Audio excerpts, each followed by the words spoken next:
dead man's diary, written after his decease. I sent myself through the invisible, some letter of that afterlife to spell, then by and by my soul returned to me, and answered, I myself am heaven and hell. Chapter 1 explains my title. It has always been a favourite fancy of mine that I should like to die upon some sunny, somnful morning, in spring or early summer.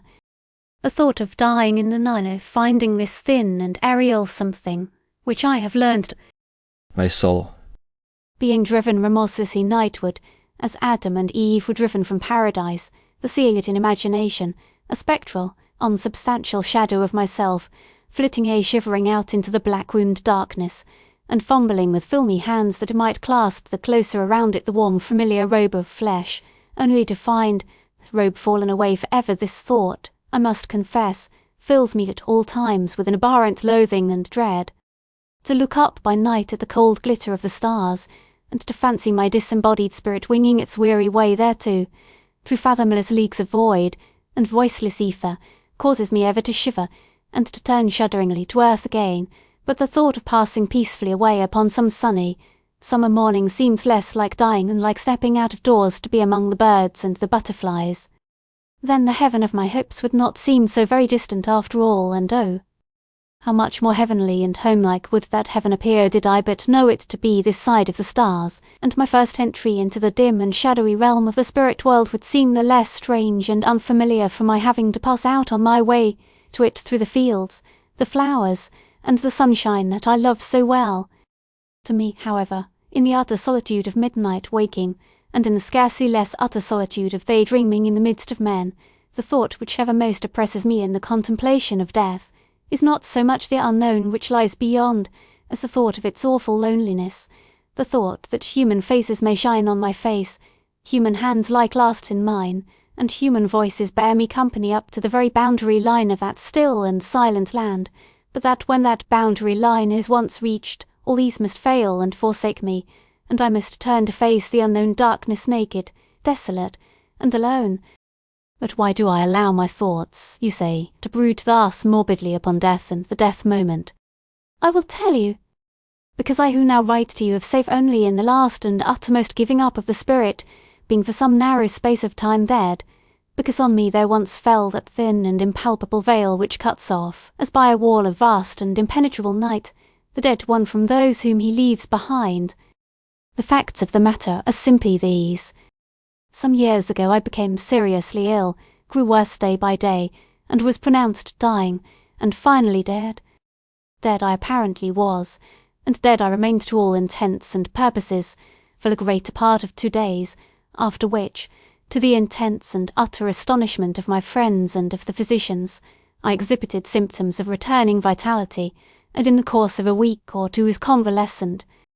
The medical and scientific aspects of the case are, I am assured by those most competent to judge, of unusual interest, but it is not to them that I now wish to direct attention.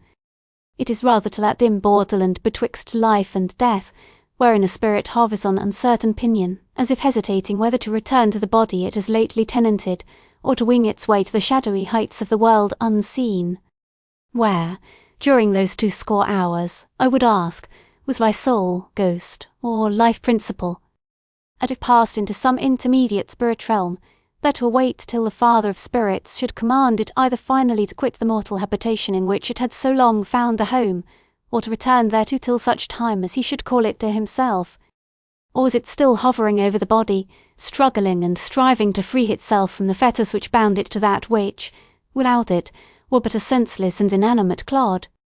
To that question I am prepared with an answer, and so strange a one, that I cannot hope my story will be regarded with anything but incredulity, nor can I reasonably expect it to be otherwise, for I am aware that what I am about to relate I myself should reject unhesitatingly were it proffered me on the testimony of another. Chapter 2 deals with death and the dread of it. If the thoughts which are coursing through my brain at this moment be not less gruesome to read than they are to write, this chapter will, I fear, be but sorry reading, for I feel strangely depressed and nervous as I settle down to the opening pages of my diary.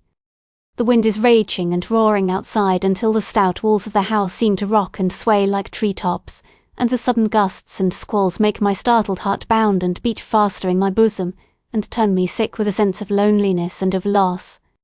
Even when I lie warm in my bed, the sound of the wind at midnight strikes a chill through me, so that I shiver in spite of the blankets. As it comes shrieking and sobbing through keyhole and lattice, the very doors and windows seem to partake of my superstition, and to be touched with some uncanny dread, for long after it has died away I hear them creaking complainingly among themselves, as if they too were nervous and in fear. In the wind's shriek at such times there is always to me some suggestion of the sights it has seen, and of the ruin it has wrought.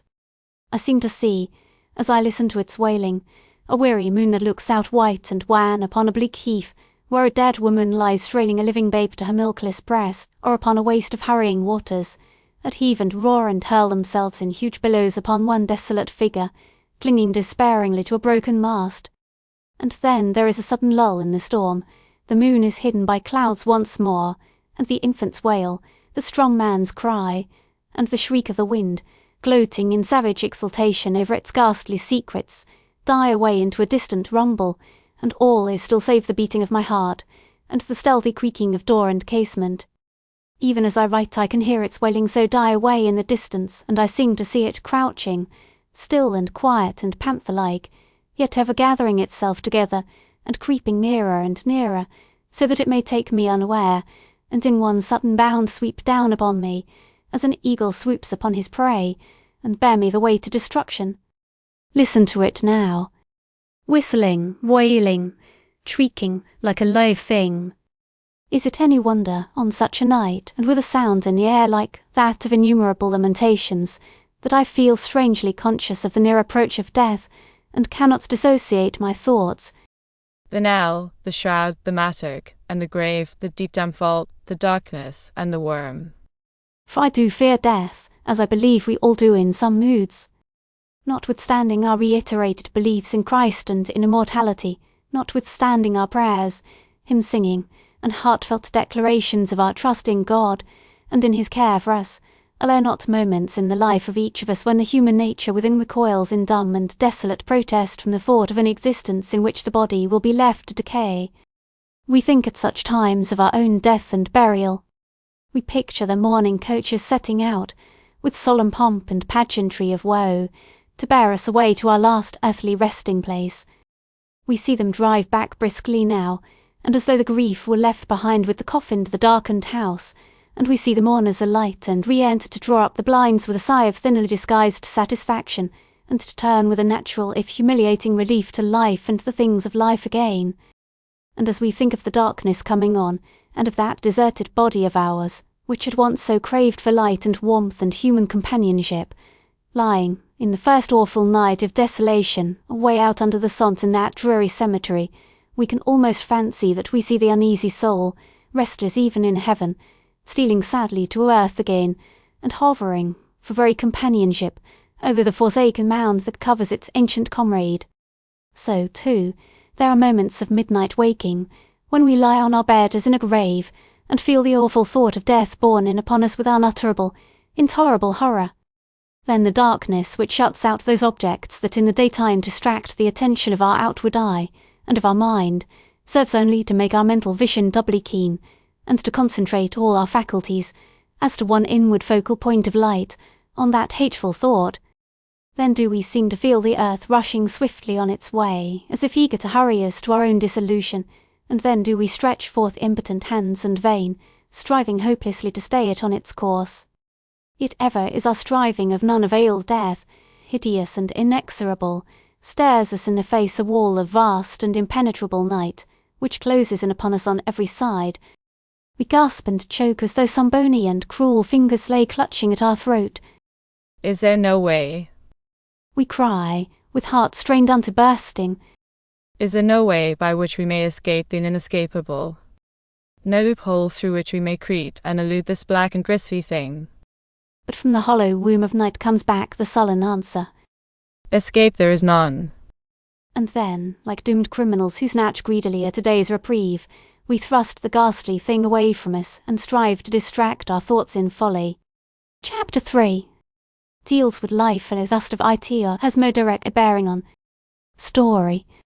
Shall we not weary in the windless days hereafter, for the murmur of the sea, the cool salt air across some grassy lea? Shall we not go bewildered through a maze of stately streets with glittering gems ablaze, forlorn amid the pearl and ivory, straining our eyes beyond the bourne to see phantoms from out life's dear forsaken ways? Give us again the crazy clay-built nest, summer, and soft unseasonable spring, our flowers to pluck, our broken songs to sing, our fairy gold of evening in the west, still to the land we love our longings cling, the sweet vain world of turmoil and unrest. Graham R. Thomson. Let me frankly confess that I love this world and the things of it, so I believe, to all in who Break glad, Aboriginal. and God-given love of life is whole and healthy, and not stunted by sickness of mind or body. For the bereaved or the sorrow-stricken has every allowance who of all tenderness suspect either the honesty or the health. Health. I mean, of course, mental as well as physical soundness of those who express themselves as Desirous of departing. or who assert that love of this world is irreconcilable with the love of God. It is not God's world, with its love and friendship and little children, its fields and flowers, sea and sky, sunlight and starshine, and sweet consolations of art and song, against which we are bidden to beware. No, it is man's world, the world which devotes itself to gain, or to the wish to be somebody in society, to the frittering away of our days in fashionable frivolity, or in struggling to outdo our neighbour, not in the purity of our lives, or the dignity of our actions, but in our clothes, our carriages, and the company we keep. This world it is which cannot be rightly loved by one in whom dwelleth the love of the Father. But God's world we can never love half enough, can never sufficiently appreciate and enjoy. Suppose that you and I, my reader, had to make a world, call it a heaven if you will, of our own designing, and were entrusted with infinite potentialities for the purpose. Could we, could all of us combined, ever conceive of anything half so beautiful as this world at which so many of us gaze with apathetic eyes? An idle poet, here and there, looks round him, but for all the rest, the world, unfathomably fair, is duller than a witling's jest. At best we could but copy, but if it so happened that we to whom it was given to create had never been permitted to set eyes even upon this earth beforehand, what sort of a world then, think you, should we contrive to construct? I believe that if God were to make a man, a full-grown man in a moment, and were to set him down in the midst of the world, to look upon it with newness, and for the first time, instead of letting him grow up from a child, to become accustomed to it, for it is true, as Mr. Lowell says, that we glance carelessly at the sunrise, and get used to Orion and the Pleiades. I believe that that man would be in danger of delirium from his overwhelming joy and wonder at the beauty and the boundlessness of that which he saw around. Even this grim old London is full of beauty and of boundlessness, of beauty which strikes me breathless, and of boundlessness of life, and sky, for in what slum of it, be it never so stifling, are we quite shut out from view of the stars or the sunshine, or of the human faces that come and go in the streets. But a moment ago, while looking out from my window upon a crowded, choking city thoroughfare, I caught one glimpse of a woman's profile, as she passed with her head poised, and half turned towards me, and though the vision was gone in an instant, the sweep of the queenly neck, ivory white and stately as a lily's stem, set my senses vibrating with a thrill of exquisite pleasure. And yonder, looking into a window, I see another face, the sweet pure face of a maiden. I run my eye like a finger along the profile, I follow the flowing line of the hair, but even as I look, she turns, is gone and is forgotten, for her place is taken by a girl with a basket of flowers, the flowers that I love as I love nothing else but poetry. It is Emerson, I think, who tells us that God's loveliest gifts are the commonest, and that sun and sky and flowers are scarce denied to a beggar's call, and it is pitiful, as he says in another passage, the things by which we call ourselves rich or poor. Why, I have gone home from my morning's walk, feeling richer in the possession of a handful of honeysuckle than if I had found a purse of sovereigns by the wayside, nor could all the art treasures of Bond Street not, that I fail to appreciate them, either give me a more exquisite thrill of sweetly saddened pleasure than does the tender perfume of a bunch of violets. As a child I used to fancy that I found in a flower all my whitest and purest thoughts crystallized into a thing, and now, though I am a man, the white pure thoughts of my childhood still live for me in every flower that blossoms in the meadows, for the flowers bring me back not only my vanished childhood, but my childhood's innocence and peace. Even in those remote child days I was persuaded that the flowers were not of earth, but of heaven, nor while I had them could I believe heaven to be so very far off, after all. Else how could the flower seeds have been blown over its edge and fallen down to the earthland? I would say to myself, and I find myself fancying now, as I fancied then, that God takes the flowers home to his heaven in the winter, and every spring when I welcome them back, I feel that they have come as direct from him and from heaven as if he had leant down out of the skies to give them to me, and I feel that they are not my flowers, but his flowers, for even as I gather them to call them mine, he puts forth his hand and claims them, so that they fade away again to the heaven whence they came. Yes, I love this world, and the things of it. To me the mere consciousness of life is a gladness, the pulsing of my heart a pleasure. I pencil the latter part of this chapter, while lying lazily in a sun-filled meadow, and as I write I seem to feel the very drawing of my breath a joy. The sky spreads above me, a shimmering sea of blue, not the cool, crystalline sapphire of early morning, but the deep, dense azure of a midsummer noon. How hot the bees must feel in that furry coat!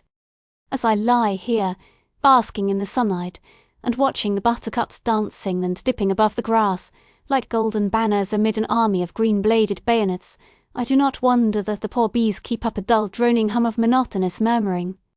I can see the hot air simmering and quivering above the clover fields, but all else is drowsily, dreamily still. I know that the streets of the far-off city are reeking and smoking with dry and dusty heat, but here I am in another world, and the bees and the birds are my brothers. This meadow is my boundless prairie, my head is below the level of the grass-tops, and they spread feathery, filmy arms above, like the boughs of a vast forest. Yes, lying here in this sun-filled meadow on this summer morning, I am conscious that I love my life, and that I should be loath to leave it. I love to feel the wind upon my cheek, and to hear it as it whistles by me, singing in my ears, as in the hollow convolutions of a shell. I love to stand and look out upon the sea, or upon open plains and broad sky spaces, which give us eyesight room and room for our souls to be. I love to lie and listen to the song of the wind among the pine trees, Sailing. And to watch them swing and sway like storm-tossed barks at sea.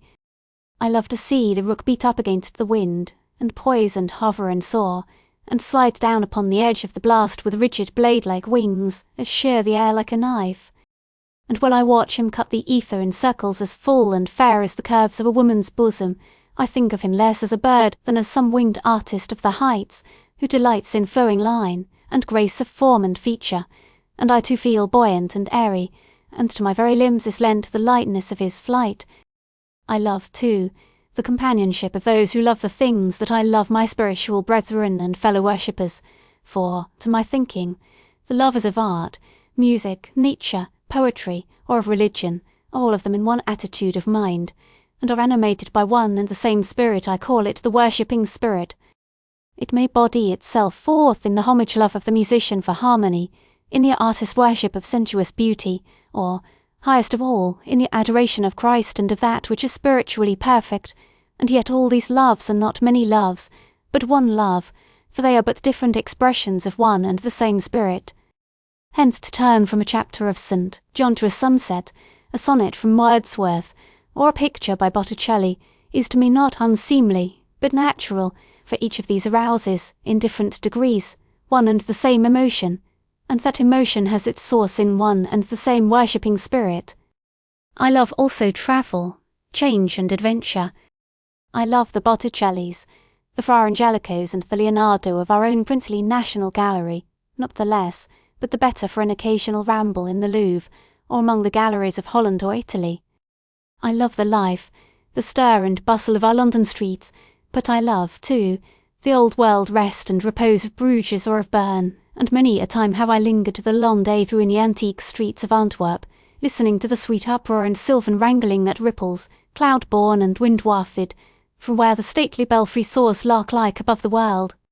To me to have been happy once is to establish a claim upon happiness thenceforward, and it is for this reason, I suppose, that I love so to re-alive the past, and to dwell on the memory of former sights and scenes. It is true, as Frederick Robertson says, First time never returns. and shall I ever forget the exultation of the moment when, after repeated failures, I first set foot on that inaccessible mountain height which I have risked my life to scale? Even now, lying here in this sunny English meadow, I seem to relive that moment, and to see that scene again. Before me rises one wild and wasteful world of white on which the fierce rays of the sun beat and burn with blinding, blazing, intolerable brilliance. Above, swimming and soaring away into unfathomable azure, spreads the silent heaven, but around, about, beneath, all is white, deathly white, save only where the vast angles of ice crag or column deepen into a lustrous turquoise, or where a blue mist broods athwart the mouth of yawning crevasse or cavern. Below me and afar, so far that it seems as if I were cut off from it for ever, lies the sunny village that I left so many toilsome hours ago, just visible, a wee white dot upon the green. There the air is sweet with the breath of flowers and of the clover fields, there, too, are the bees, and the butterflies, and the music of rushing water. But here, where the wasteful snows writhe and wreathe around in arch and cave and column, vast and wonderful to behold above, the shining zenith, below, the sheer abyss and the treacherous descent here in the solemn solitude and silence of this whited wilderness, I can scarcely believe that I am still on the earth, and of it, and that the dazzling dome on which I am standing is but the white and swelling bosom of the great mother from whom we all sprang. Or, weary of the silence and the snow solitudes, I close my eyes, and lo! I am down in the valley again, and all around me spreads a blithe and beauteous scene of serenest summer. On every breeze that sings from sunny slope or smiling pasture is borne the windy chime and clamour of countless cattle bells from the hillside, but beyond that, and the unbroken buzz and burr, which bespeak the deep content of innumerable bees, all is still, drowsily still. Here, if anywhere, one can realise for a moment the deep, dreamy peacefulness that pervades the opening lines of Mr. Swinburne's majestic Garden of Prose Pine. Here, where the world is quiet, here, where all trouble seems dead winds and spent waves riot in doubtful dream of dreams, I watch the green field growing, for reaping folk and sowing, for harvest time and mowing, a sleepy world of streams. Here are the bees, the birds, and the butterflies, here, too, nestling cosily on hillside, or meadow, are dotted dozens of ombre-brown chalets, each of which seems to suggest Haunting sense of human history, of which George MacDonald speaks, when he says that many a simple home will move one's heart like a poem, many a cottage like a melody.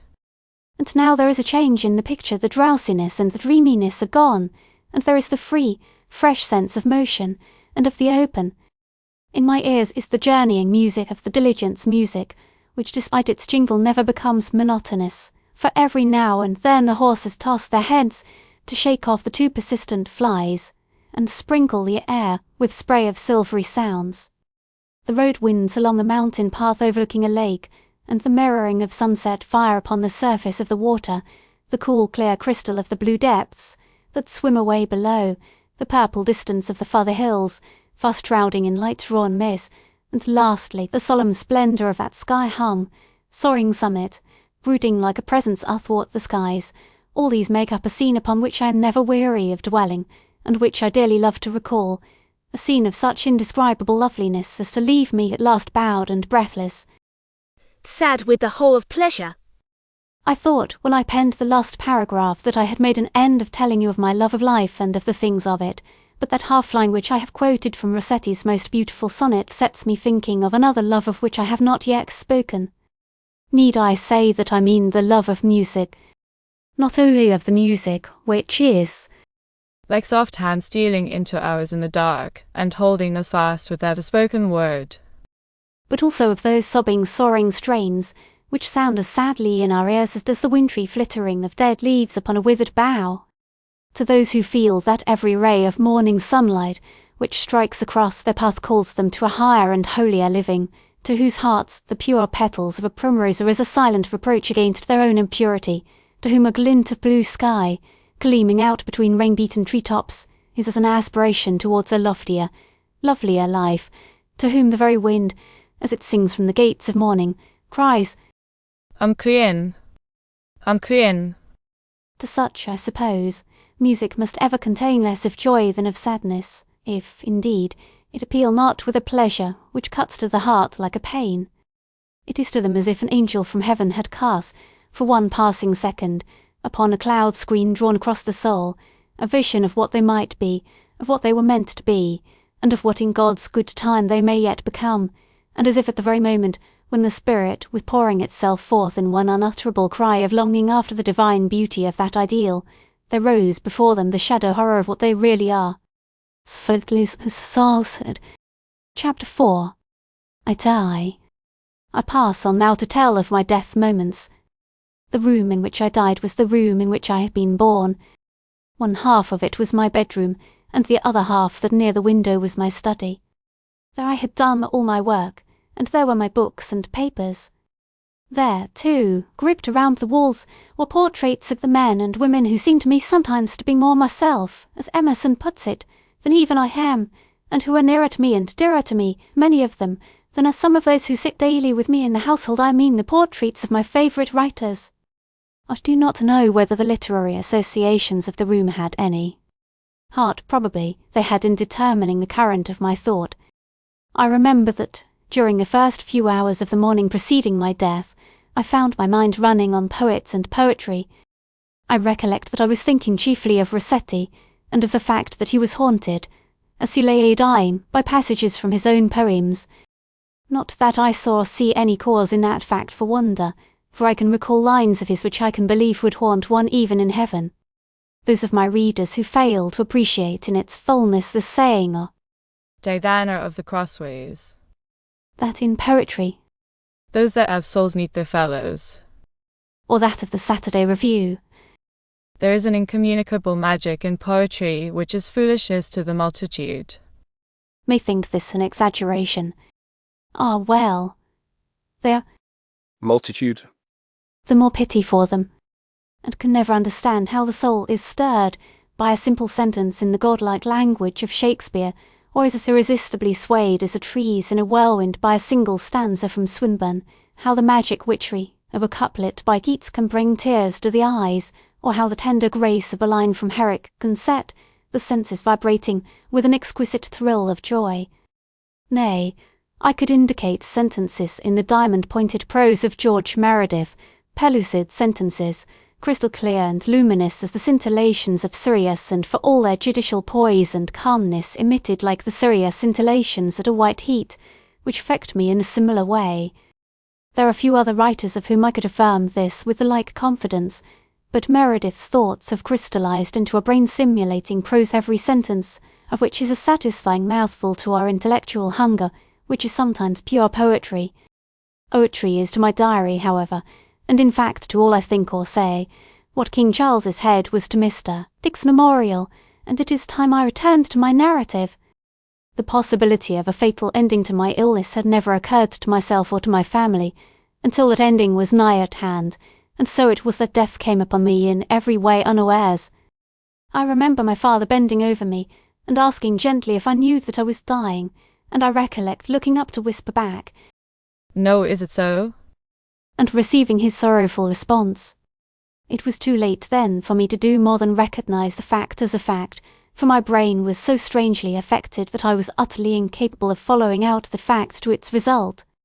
I knew that I was dying, knew it much as I might have known it of some other person, but felt no individual pang of terror or surprise.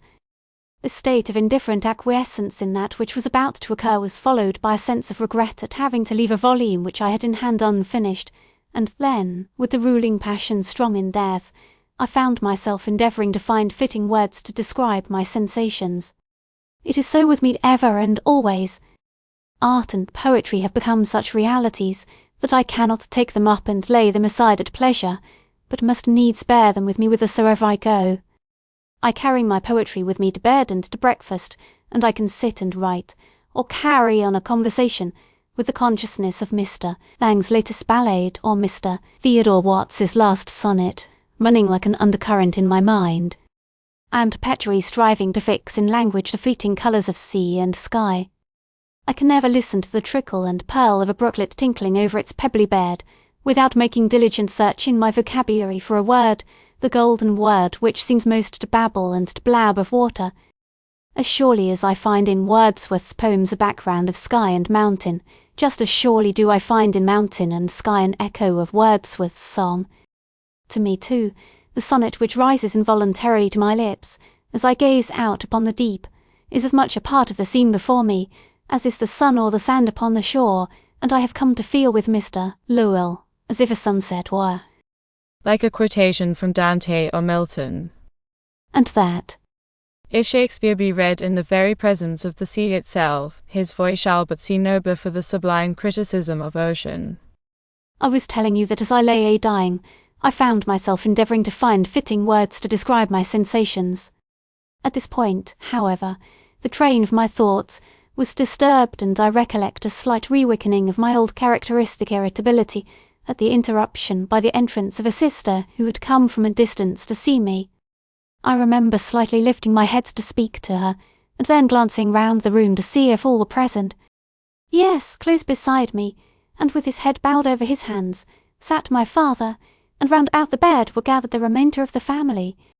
Nor were these all, for standing among them were 3 other figures out of my brother Fred, whose grave as yet was hardly green, and of my mother and my little sister Comfort, both of whom had died when I was a child. If my conviction that I have indeed been dead be a delusion, as I doubt not many of my readers will think, is it not strange, I would ask that these faces should have been with me at the inn. Had there been any conjecture in my mind as to the probability of my meeting with my lost ones, I could readily believe that what I saw was the creation of my own brain. But there had been no such conjecture, for death had taken me, as I have already explained, entirely unawares, and no thought of the dead had as much as occurred to me. Their presence, however, so far from causing me any surprise, seemed perfectly natural, for the fact that they were dead did not dawn upon my consciousness. This, I am ready to allow, strongly supports the theory that these experiences may be nothing more than dreams, for in dreams it not seldom happens that we relive the past, and hold converse with our departed ones, all oblivious of the death which has come between us.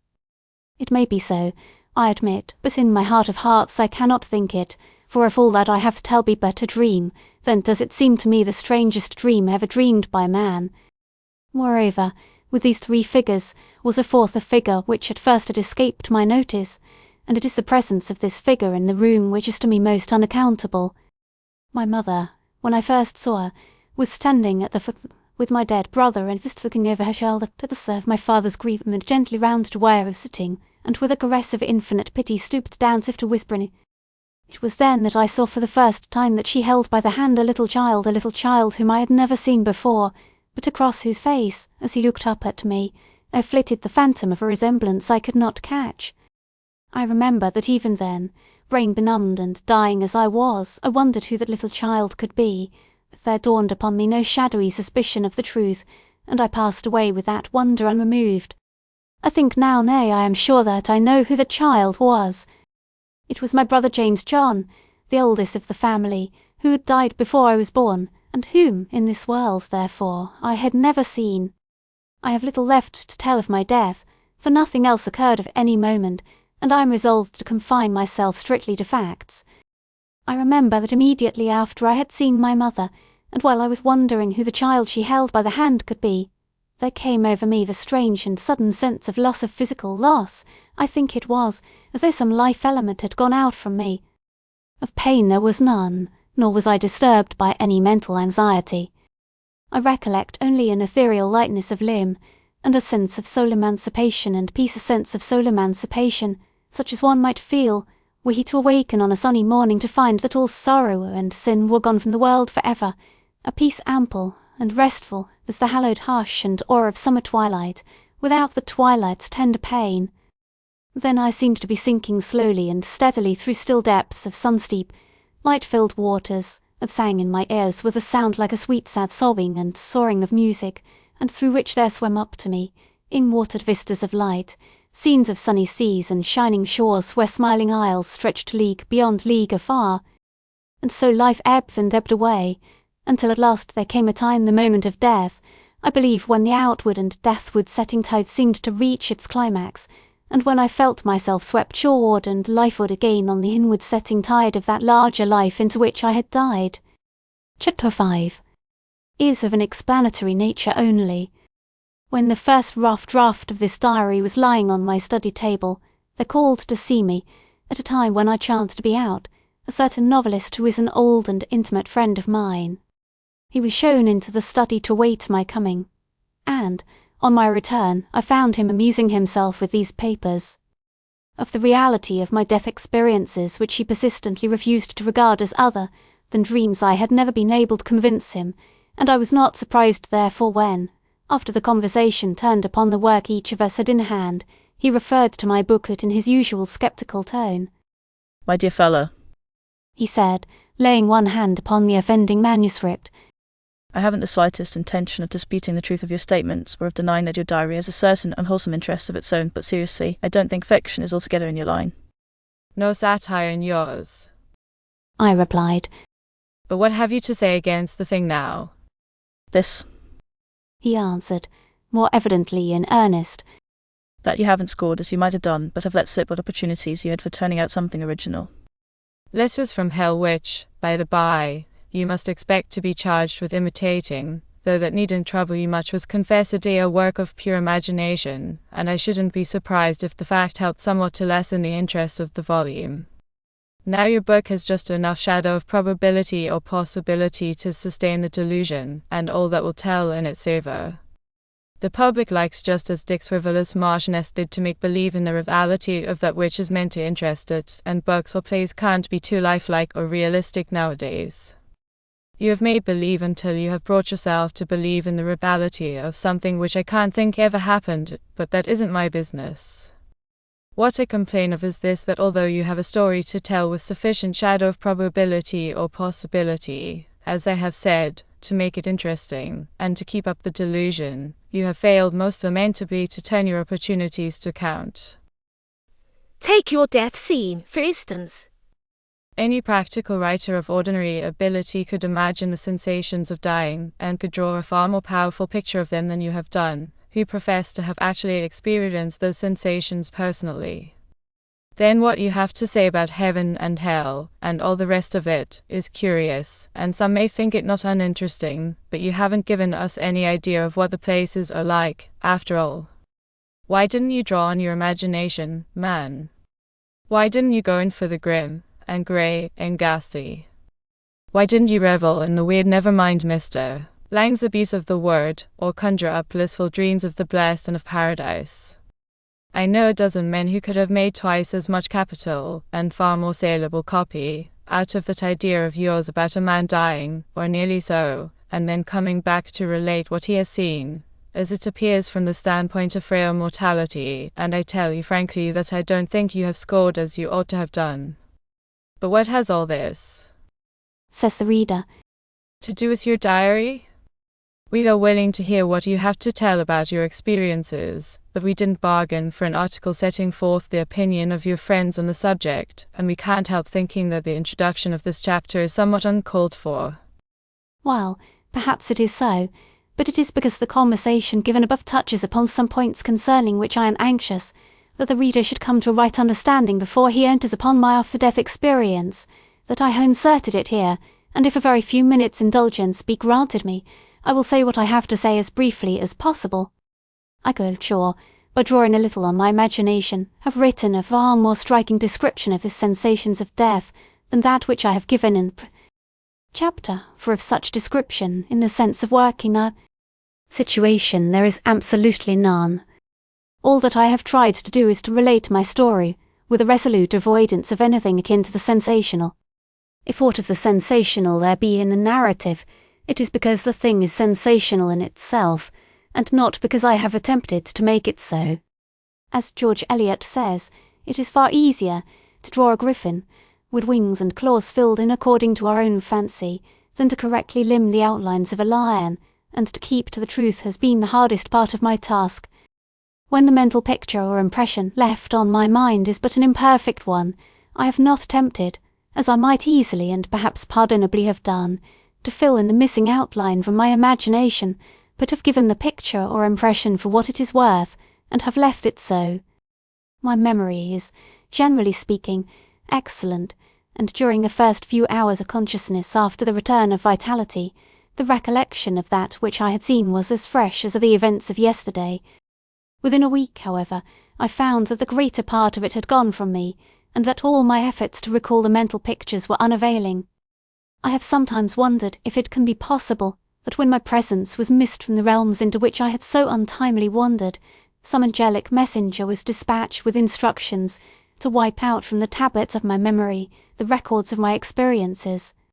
Whether it be so, or not, I cannot say, but this I do know, that had I commenced my diary within a week of my return to life, the booklet would have been one such as it is not often given to man to write.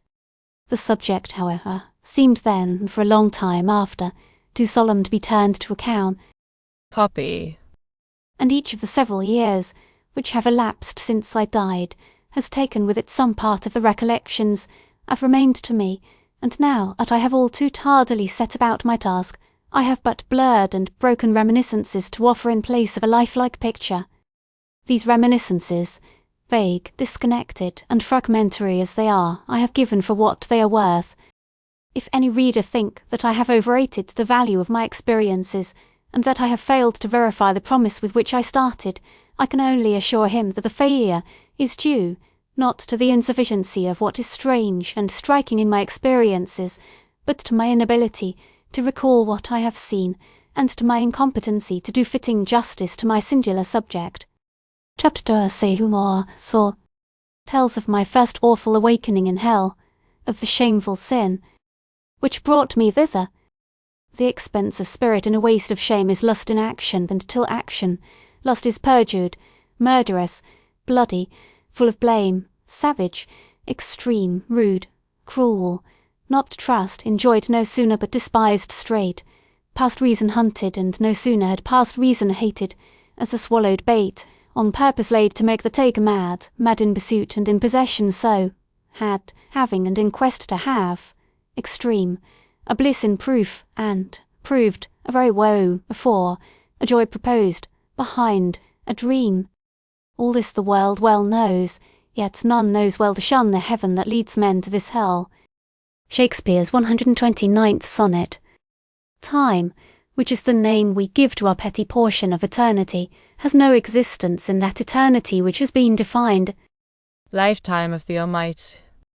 And so it was that though I remained in the spirit realm but 2 days, it seemed to me as if weeks, months, years, had elapsed between my death and the hour when I first became conscious of that death. I have told you that as I lay dying, I felt my life slowly but steadily ebbing away, until at last there came a time the moment of death. I believe it to have been when the outward and deathward setting tide seemed to reach its climax, and when I felt myself swept shoreward and lifeward again. I know there are some who will say that the turning point which I have called the moment of death was nothing more or less than the moment which marked the decline of the disease and the return of vitality, but this theory, plausible and even probable as it seems, leaves the strangest part of my experience unexplained, and I cannot entertain it, neither, I think, will the reader, when he has heard me out. Whether my death was succeeded by a season of slumber, in which certain divinely ordered dreams were caused to be dreamed by me, or whether God caused the hands on the dial of time to be put back for a space in order that I might see the past as he sees it, I neither knew nor know, but I distinctly remember that the first thing of which I was conscious of in my dissolution was the events of my past life were rising before me.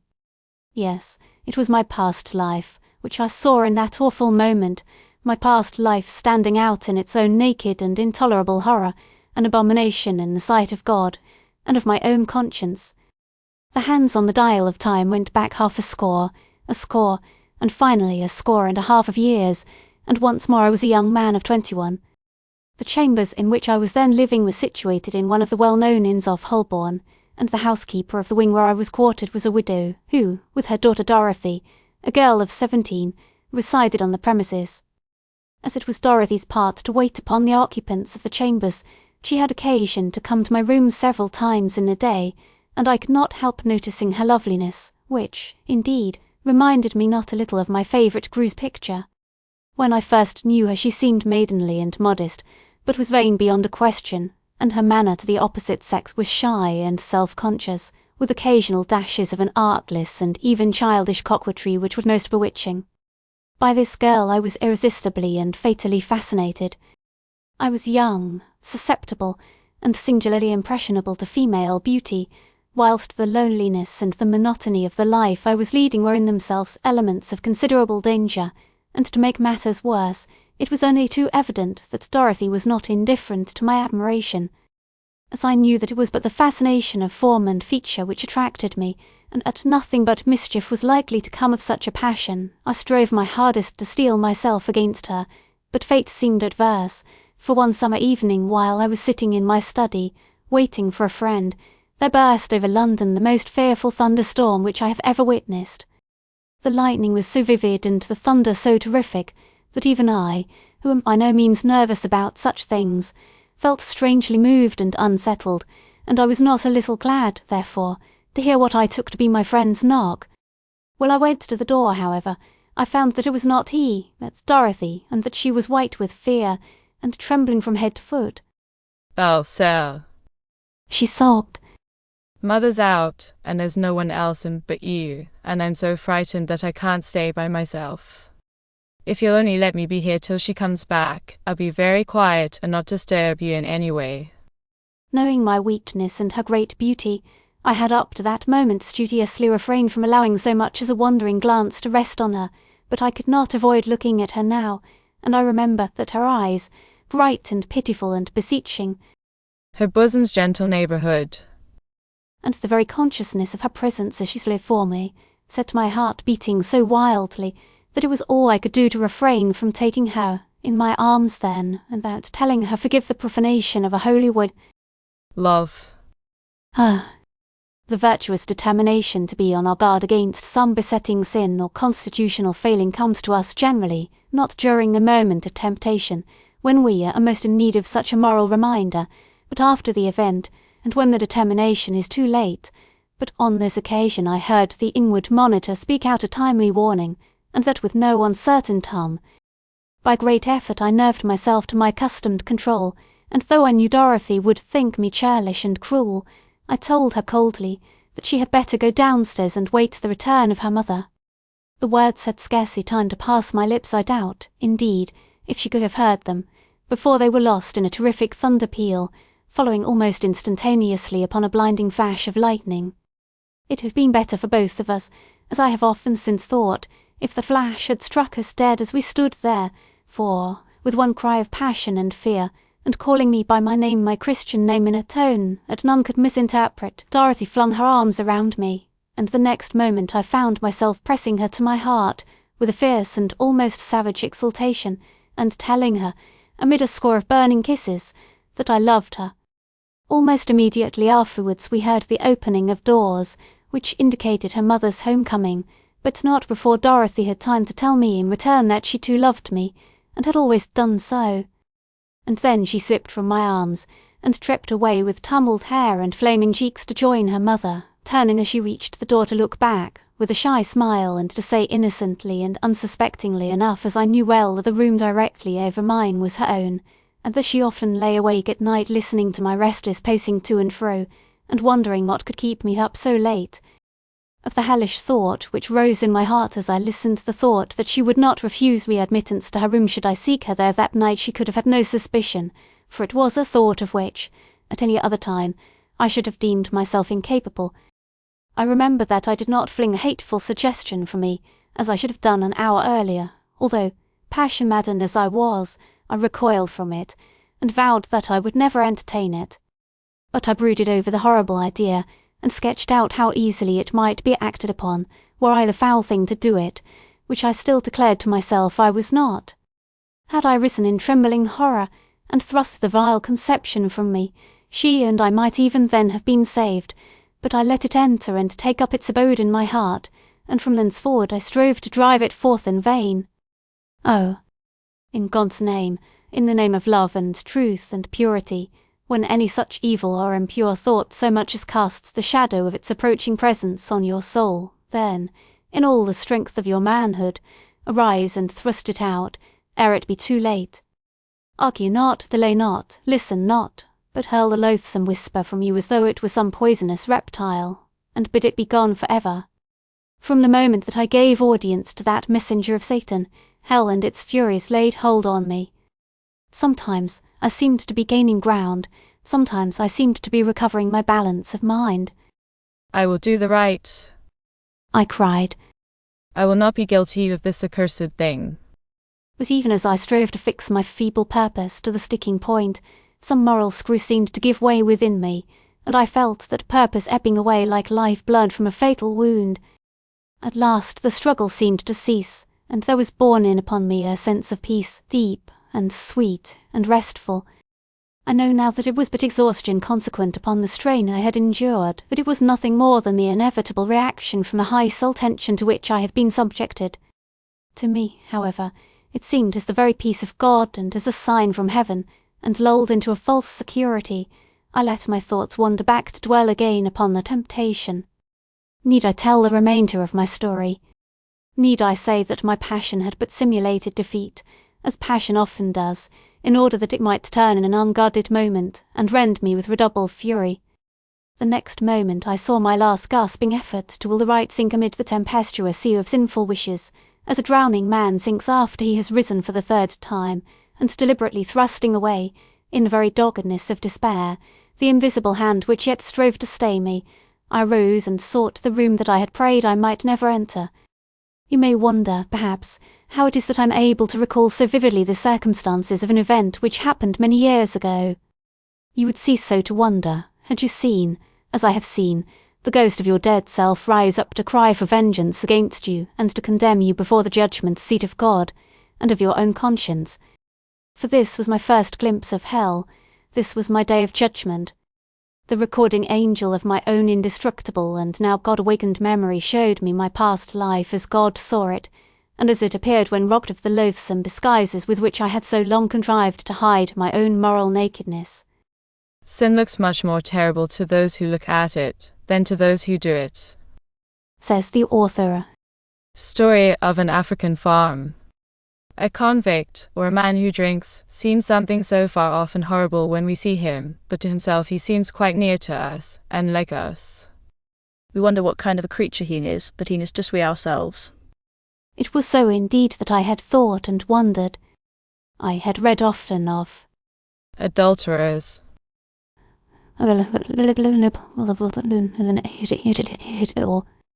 murderers, in the newspapers, and had thought of them as I thought of lepers or of cannibals, in no way imagining that my youthful escapade could render such words applicable to me. I had accustomed myself to calling my crime gallantry. In my own thoughts, I should have regarded one who used harsher language as wanting in delicacy and in breeding, and now I found myself branded murderer,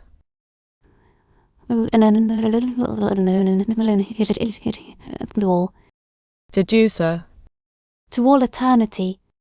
murderer. He say, yes, murderer, for seduction is moral murder, and the man who has thus sinned against a woman is fit only to stand side by side with him who has taken a life. Aye, and his is not seldom the more awful punishment, for God will as surely require the spiritual life at the hands of the seducer, as he will the bodily life at the hand of the murderer. The one thing of all others which added to the unutterable horror of that moment was the memory of the false and lying excuses with which I had striven to palliate my sin to myself. I remember that such excuses took form and shape, and haunted and tortured me like devils, as indeed they were of my own begetting. The relation of the sexes. I had often said, when striving to silence an uneasy conscience, Wow! It is but a yoke of man's imposing. I take the woman I love to live with me, and she and I are shunned as lepers. Yonder is a man who follows the same precedent and from the same motive, and because a priest has murmured a few words of sanction over the contract, he and his partner are feted and flattered. How can the indulgence of a natural passion which in one set of circumstances is fair and honourable, in another be sinful and foul? Fair is fair, and foul is foul, and no muttering of a man can transform the one into the other. This is the way in which I have repeatedly striven to silence my conscience, and it is but one instance of the way in which many others on this earth are now striving to silence theirs. For God's sake, I would say to them, beware. such hardening of the heart against the Holy Spirit, such God-murdering, for it is the wish to kill God, and to silence his voice for ever, is the one unpardonable sin which is 1,000-fold more awful in its consequences than is the crime which it seeks to conceal. It was the foulest stain on the soul of him who hung by the dying Saviour, and it is, I believe at this moment, the one and only thing which still keeps hell hell, and Satan Satan. Must I write further of the torture throes of that awful moment, when I first saw my sin in its true light? God only knows how even now I shudder and shrink at the mere thought of it, but I have told you of my crime, and it is right that I should speak also of my punishment. I remember that when the realization of what I was, and what I had done, was first borne in upon me, I fell to the ground and writhed and shrieked in agony. The tortures of a material hell, of 1,000 material hells, I would have endured with joyfulness could such torture have drowned for one moment the thought anguish that tore me. Nay, mere physical suffering meted out to me as punishment, and in which, though it were powerless to expiate, I could at least participate by enduring I would have welcomed with delirious gladness, but of such relief or diversion of thought there was none. From the mere mention of annihilation, the personal annihilation of soul and body, of thought and sensation, I had ever shrunk with abject loathing and dread, but to annihilation, had it been then within my reach, I would have fought my way through 1,000 devils. But in hell there is no escape through annihilation. Suicide, the last refuge of tyrannous and cowardly despair, is of none avail. And death once dead, there's no more dying then. What had to be endured I found must be endured, and that unto the uttermost, for in all horrid hell there was no nook or cranny into which I could creep to hide myself from the hideous spectres of the past. I remember that I rose up in my despair, and stretching vain hands to the impotent heavens, shrieked out as only one can shriek who is torn by hell torture and despair. I fell to the ground and writhed and foamed in convulsive and bloody agony. I dug my cruel nails deep into my burning eyeballs, and tearing those eyeballs from their tender sockets, flung them bleeding from me, but not thus could I blind myself to the sights of hell, nor could mere physical pain wipe out from my brain the picture of the ruin I had wrought. And then, but no, I am sick, I am ill, I am fainting, I cannot write more. Chapter 7 shows the fitness of my punishment. But there will come another era, when it shall be light, and when man shall awaken from his lofty dreams and find his dreams still there, and that nothing is gone save his sleep. Jean Paul. Preface to Hesperus. The following paragraph is taken from a diary which I kept before my decease. I will explain later on my reason for giving the extract here. It has been said that no man can realize to the full the certainty of his own dissolution, as each acknowledges the inevitability of death in regard to others and to the race, but cherishes a secret conviction that he himself will, through some strange and unforeseen circumstance, prove the solitary exception. Of the truth of this assertion as a general rule, I cannot of course speak, but I know that I at least have never so thought. On the contrary, there are moments when death, by which I do not mean annihilation, but the dying into life, seems the only certainty there is before me, all else being shadowy and unreal. I am a child of eternity, dreaming the dream of time, and even while I dream I am half awake and know that I am but dreaming.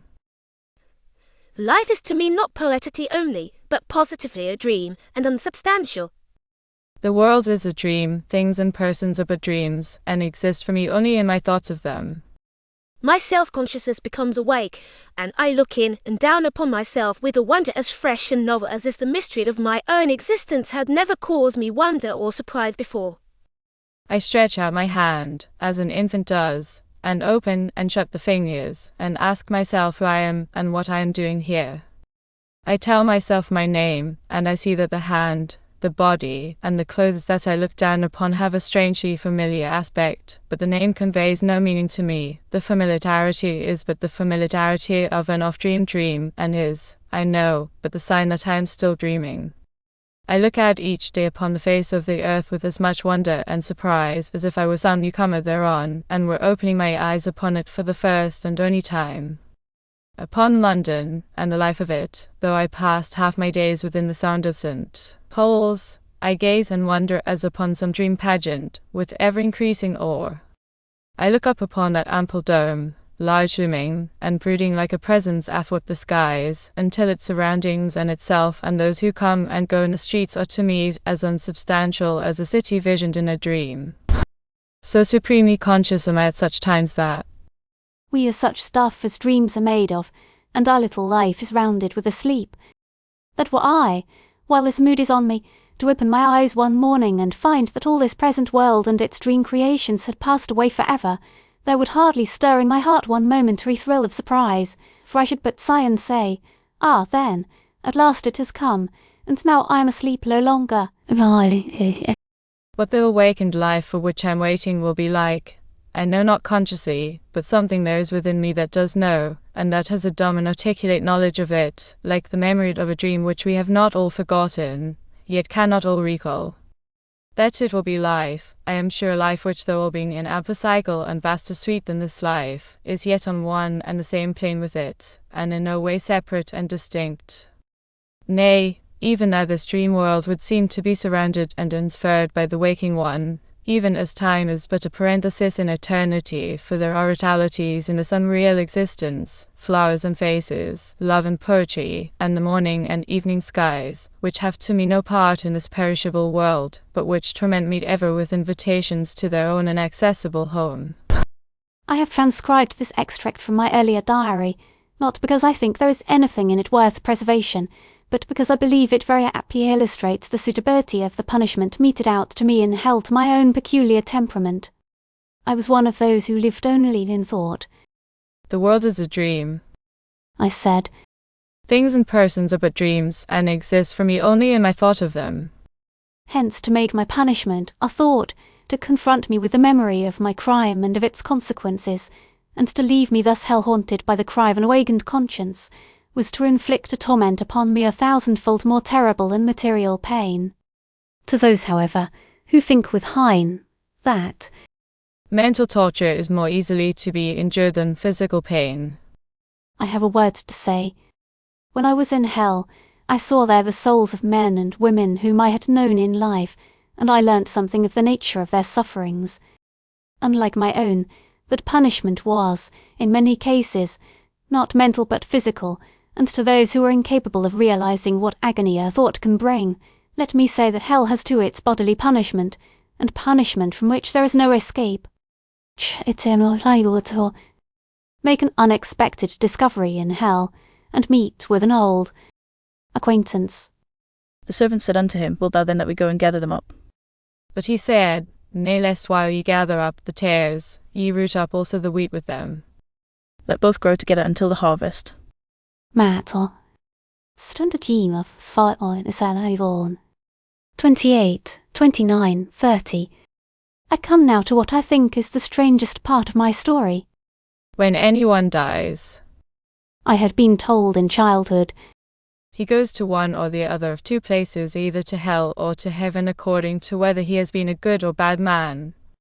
And I recollecting that little troubled in my childish mind as to where came of the people whose virtue were about equally matched with their vices, and discovered and I was chances between hell and what we should call my schoolboy days, so reverend. Toss up. Even God must be puzzled sometimes. I used to think to myself, to know what to do with the folk who are not wicked enough for hell, but a little too bad for heaven. Once after I had been taken to hear a long evangelical sermon, I thought I saw a way out of the difficulty by assuming that when God, a man I use the phraseology of the sermon referred to, and I remember that not being clear as to how much of the language was figurative or otherwise, I had an idea that souls really were weighed in some sort of celestial balance and found wanting.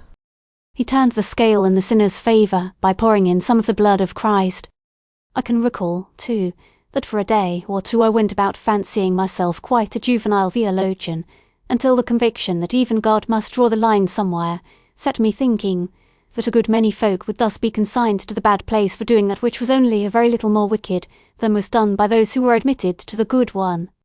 My ideas about hell and heaven, even at the time of my death, were not very clear and not very many, although I do not think they were more cloudy and less practical than are the ideas entertained upon the subject by other folk. I had been brought up in all the old-fashioned orthodox and scriptural notions. Going to heaven Was as inseparable in my mind from upward motion of some sort as going to hell was with downward motion.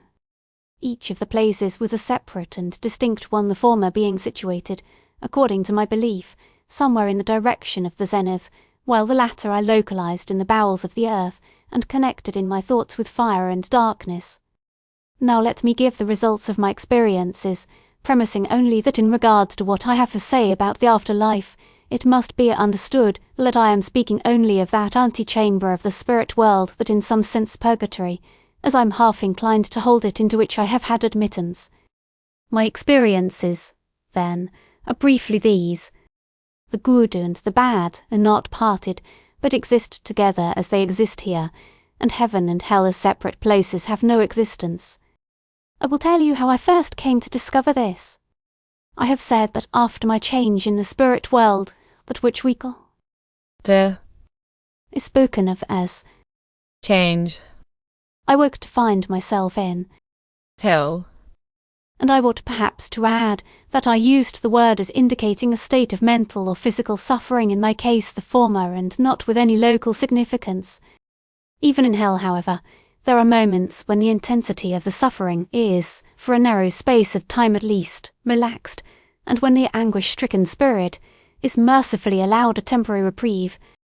Such a moment occurred after the first awful paroxysm of self-loathing and torture which I experienced when my past life was made known to me in its true colours, and it was in this saner and comparatively painless interval that I met in the spirit realm one whom I had known and honoured on earth as a woman of the purest life and character. Being still under the impression that I was in hell, in the sense in which I had been accustomed to think of that place, I started back upon seeing her, and hardly noticing her words of greeting, cried out in astonishment, "You here, though, and in Hades." "Where else should I be except where he is?" she answered quietly, adding, as she observed my look of evident perplexity, "It is Arthur, of course, of whom I speak." I remembered then that when I had known her first, her only living relative was a worthless brother of that name, to whom she was passionately attached, but who had been dead so long that I had hardly any recollection of him. Before I could question her further, I suppose she saw something in my face which told her all that was necessary to be known of my own story, for she suddenly burst into tears, and taking both my hands in her own with a gesture of compassionate grief, exclaimed, "Forgive me my foolish and selfish forgetfulness." "Oh, I am so sorry." It was from her that I first gathered that even for me there was yet hope, and it was from her lips that I learned much of that which I have to tell of the spirit world. "Do you think," said she to me, while I had again expressed my wonder at finding that heaven and hell were not, as I had supposed, separate places, "Do you think that I could be happy anywhere separated from my brother?" Why, even Dives in the parable was unable to forget the 5 brethren he had left behind him, and cried out amid the flames, asking that Lazarus might be sent to warn them, lest they too should come to that place of torment. Is it likely, then, that any wife, mother, or sister worthy the name would be content to settle down idle-handed in heaven, knowing that a loved one was in hell and in agony? I know there are folk on earth who try to smooth out the creases that crop up in the creed roll of their convictions, by asserting that the truly regenerate soul will unconditionally surrender everything to the will of God, and that they, for their part, are quite prepared to leave the fate of their erring fellow creatures in the hands of the Creator. I don't say that they are not right in so speaking, although, as far as I am concerned, I have more sympathy with old Dives and his wish to warn his sinning brethren.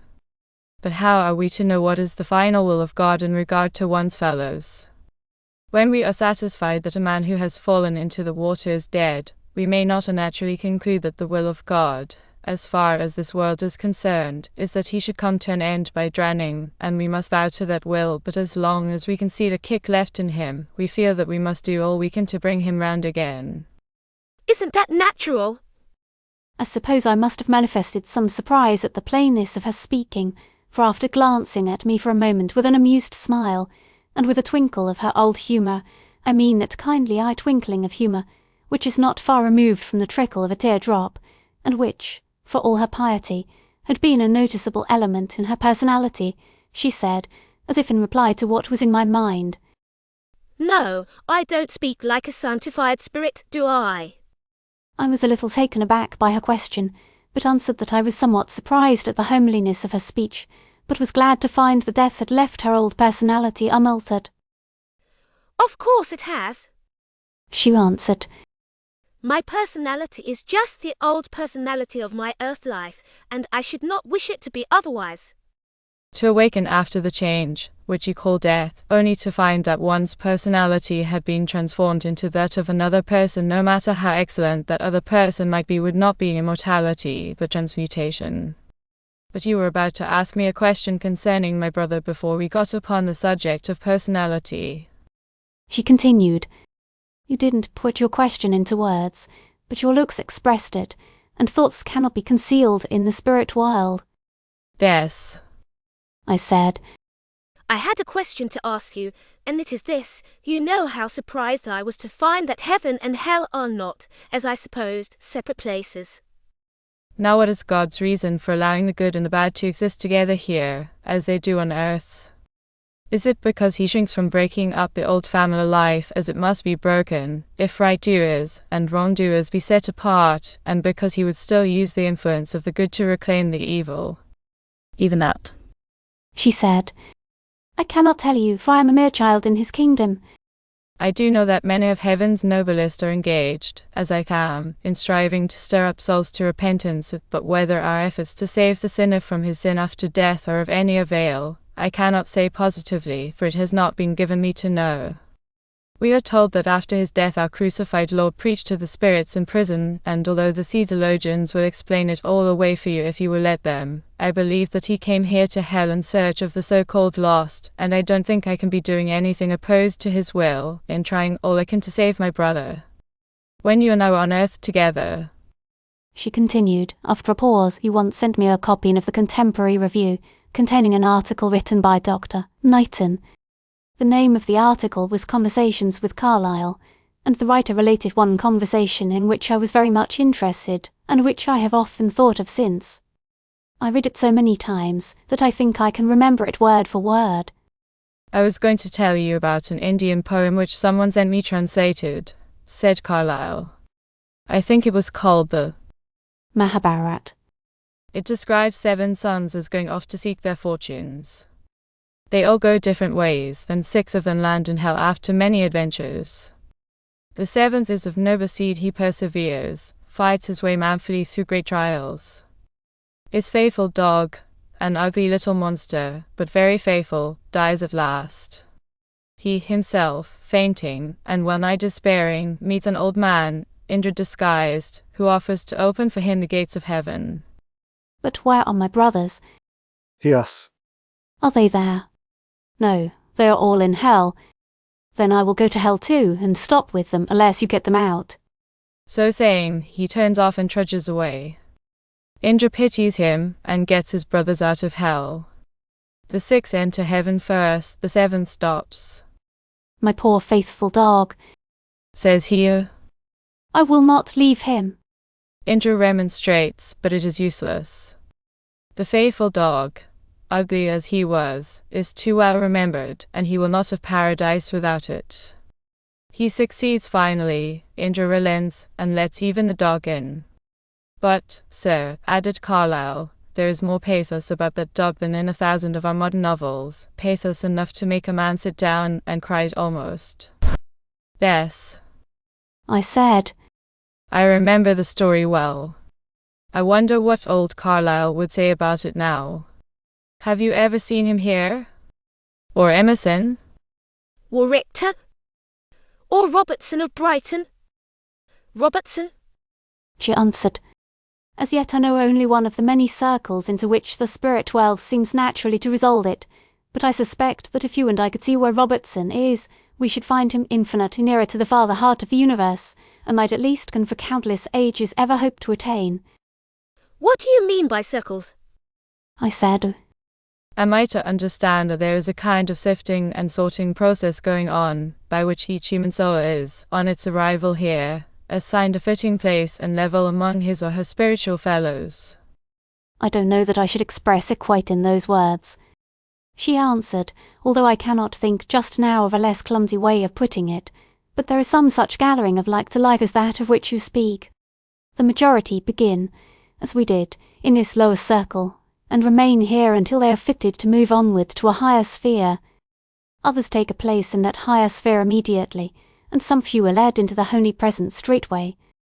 To die is not to close the eyes on earth merely to open them the next minute in heaven. It is not a sudden transition from darkness to light, or from light to darkness.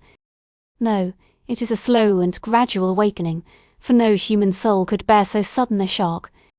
Your own transition was, comparatively speaking, an exceptionally rapid one, but I know of some who have been changed for a quarter of a century, and are only now becoming conscious of the fact. Of one thing you may be certain, and that is that God is never in a hurry in the education of a human soul. He works in this world as in the natural one, not by fits and starts and sudden convulsions, but by slow and imperceptible developments, and none but himself knows what he is going to make of us before he has done, if indeed he ever will have done, which I question. Whatever sphere of work he may assign to us here is the one for which he has all along been preparing us.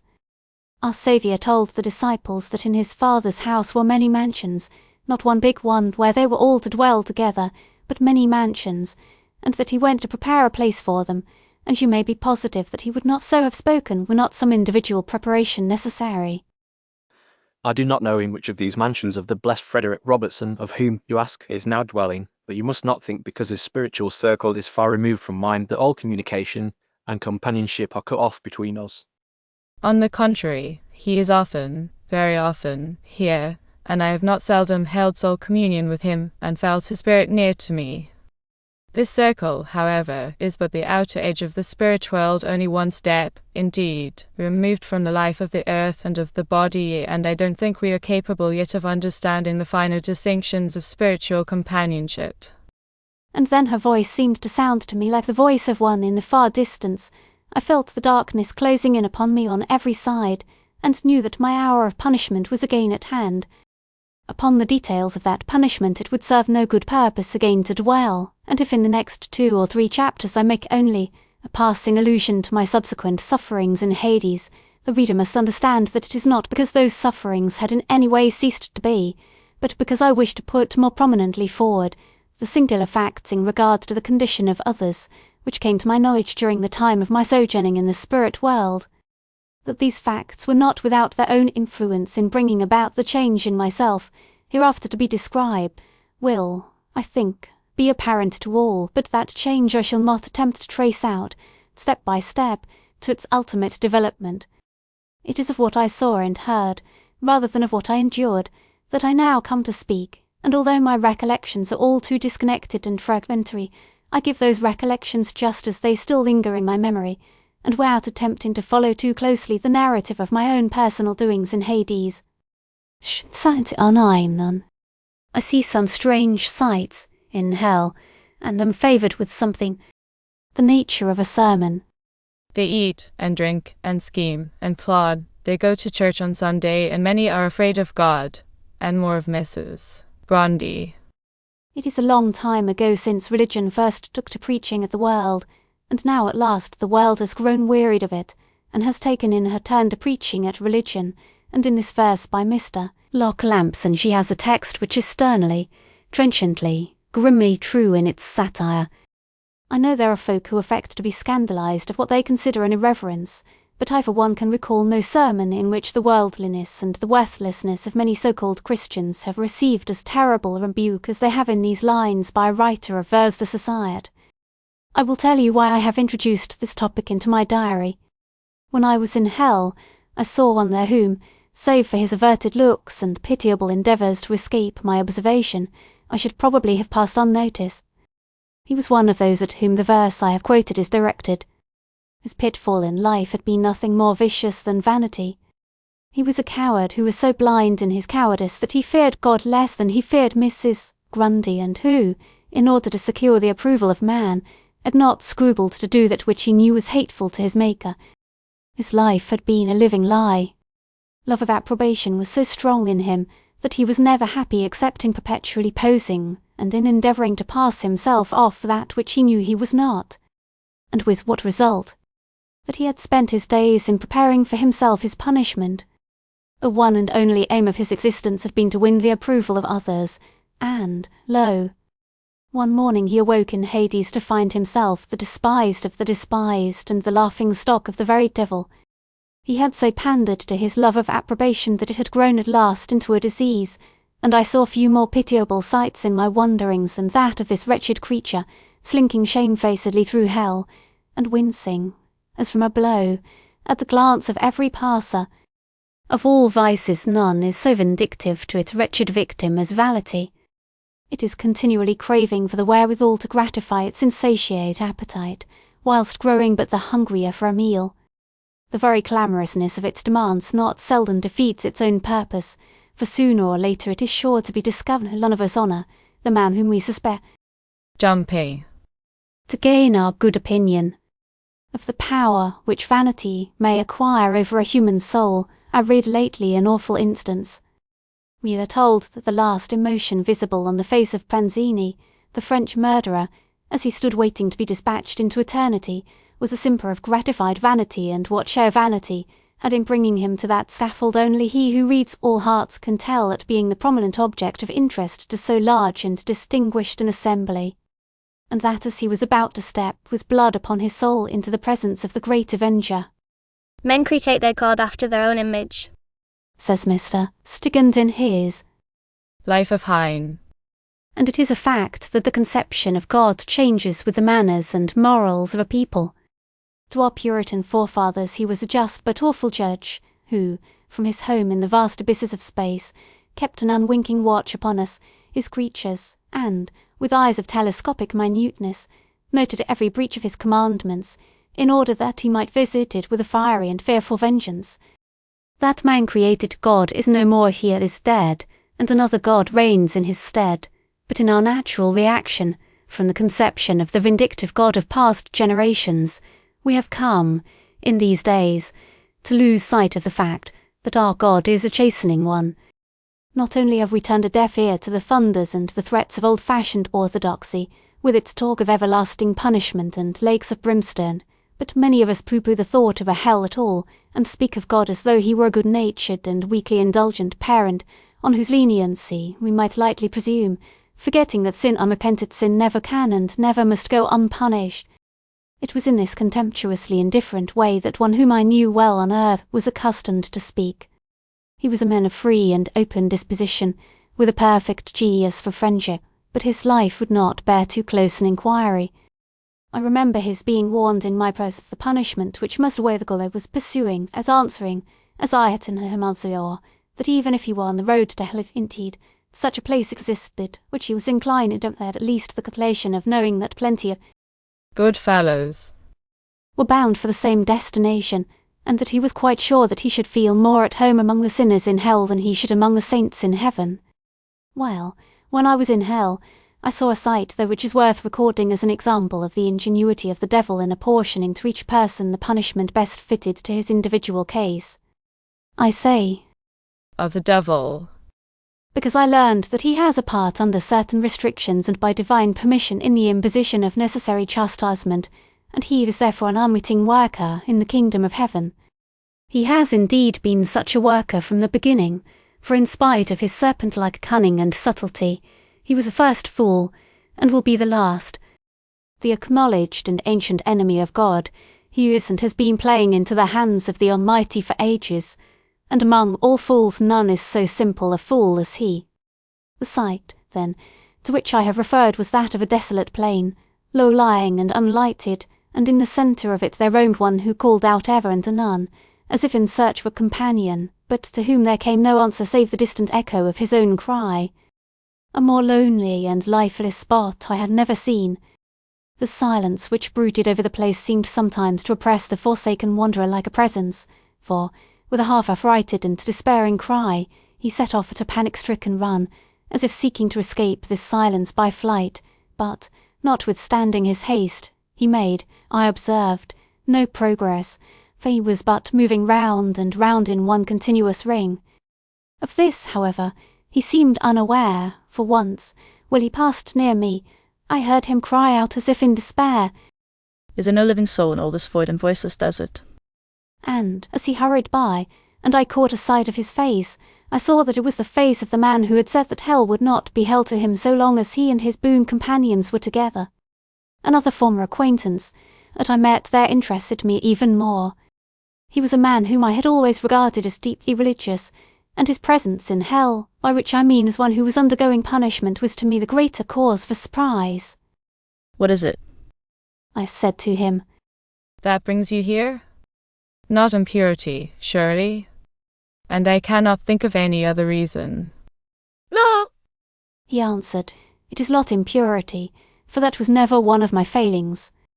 To this day I am unable to understand the relish with which most young men, and occasionally, be it said with shame, those who are not young, listen to the kind of conversation which is current sometimes in the smoking-room.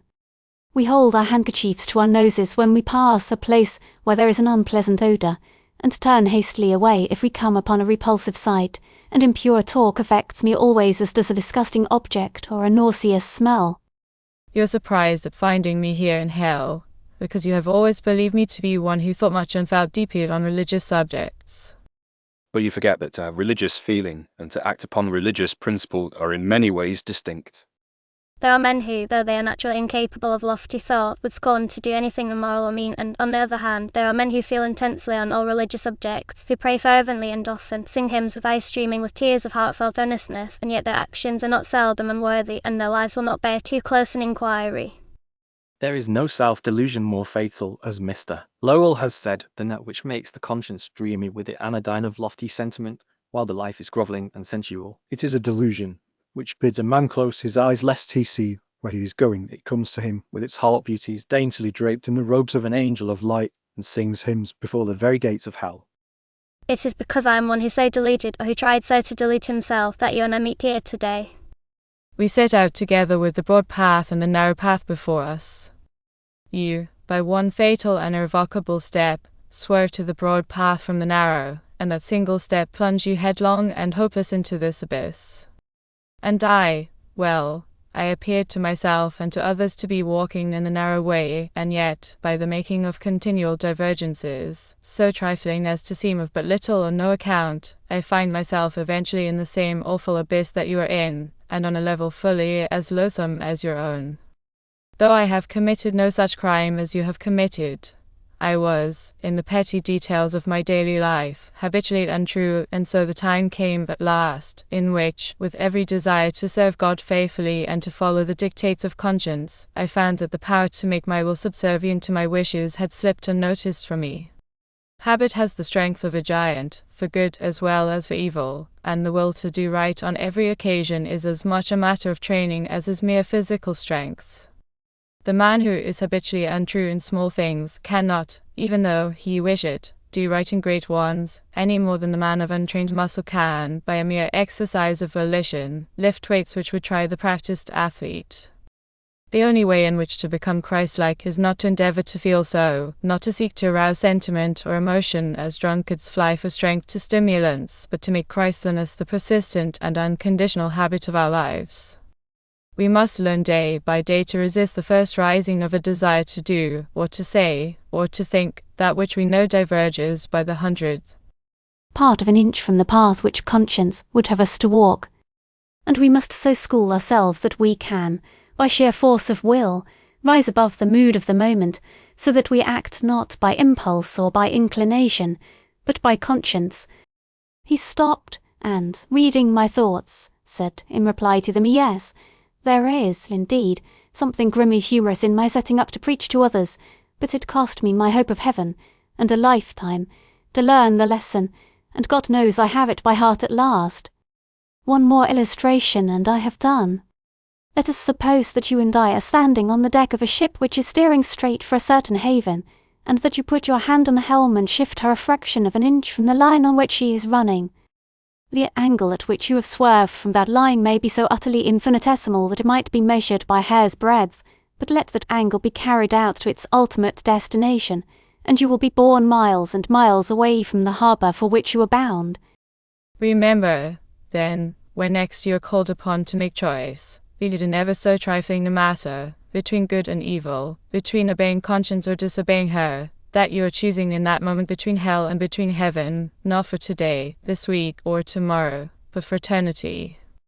Chapter 10. A Love Story in Hell. And shall my sense pierce love, the last relay and ultimate outpost of eternity. Decease. Rossetti. Some years ago, a near relative of mine, the editor of a certain paper, was taken seriously ill, and was told by the doctors that complete rest was absolutely necessary for his recovery. As I had frequently assisted him in the preparation of Copy. and was acquainted with the routine of his office, it was arranged that I should attend on certain days in each week and be answerable for the work during his absence.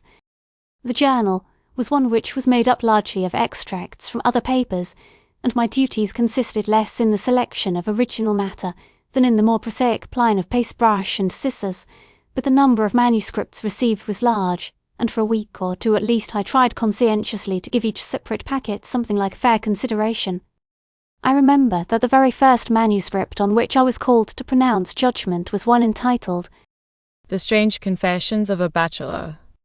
It is too lengthy to be printed here in full, but as the love story from which my chapter takes its heading was largely attributable to the publication of this manuscript, I have transcribed some paragraphs from it, which I think will serve to give the reader a general idea of its tone. The Strange Confessions of a Bachelor. Yes, I am in love, although as yet I could not tell what the name of my love is or will be. But in every inspired poem or perfect picture, in the soaring and sobbing of music, in sunrise and sunset, or in the sighing of the wind upon my cheek, there is something which speaks to me of her, and which beckons my spirit forth in search of her, as if by the leading of an unseen hand.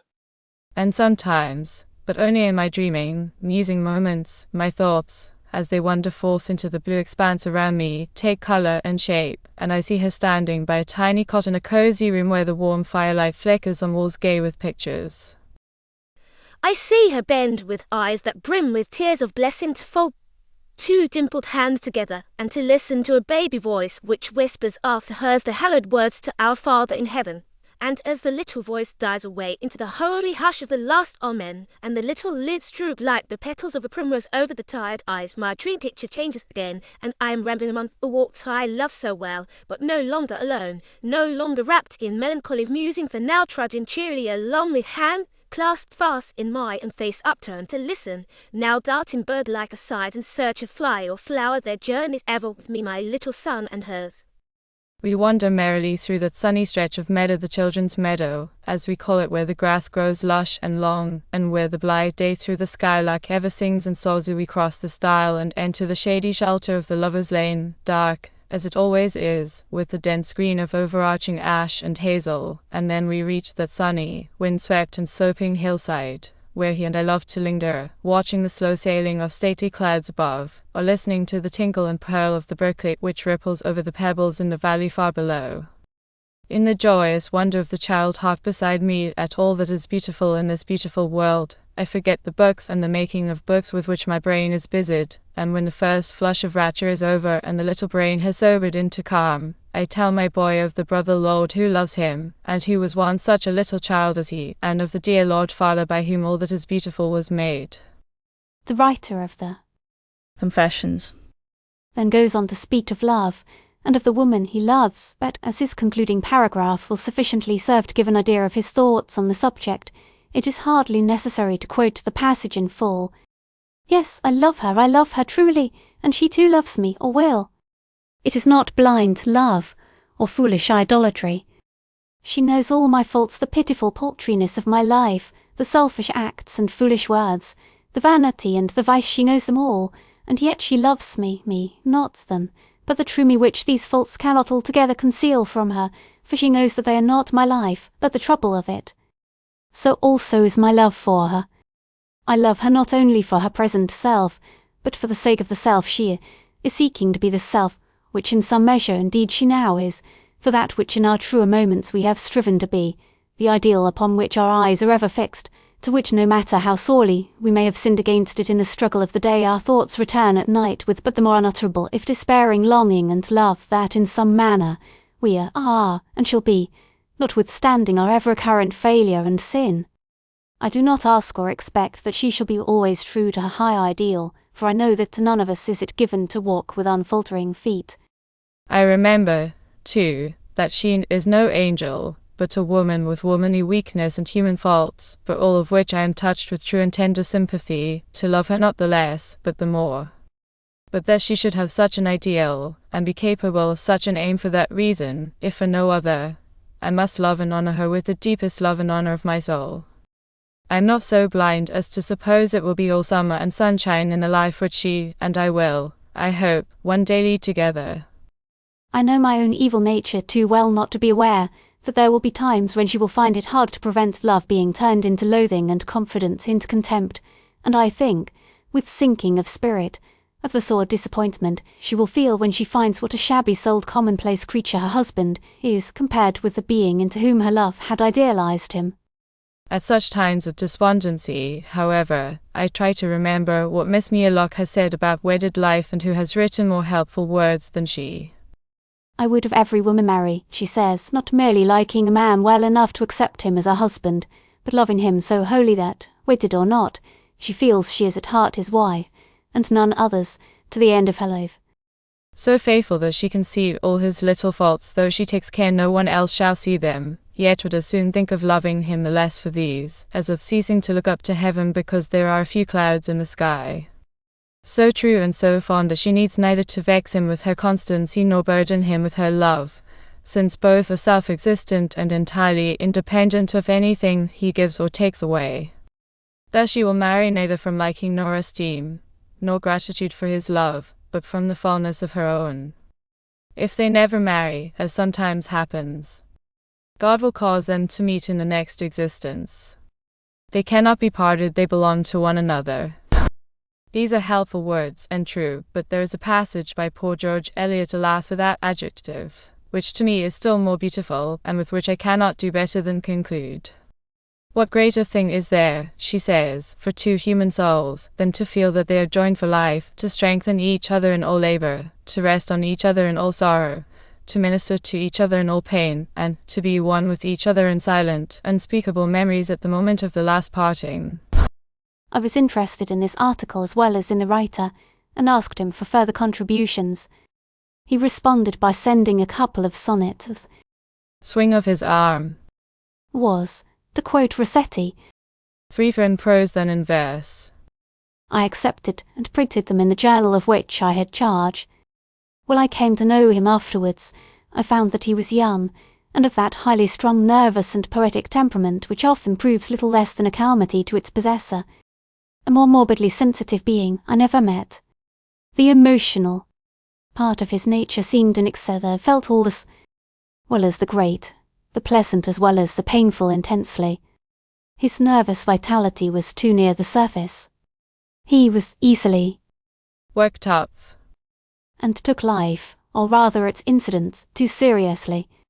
The one intellectual thing which men of such a temperament would be wise to refrain from doing is not seldom the very thing they do, abandon themselves passionately to the pursuit of poetry.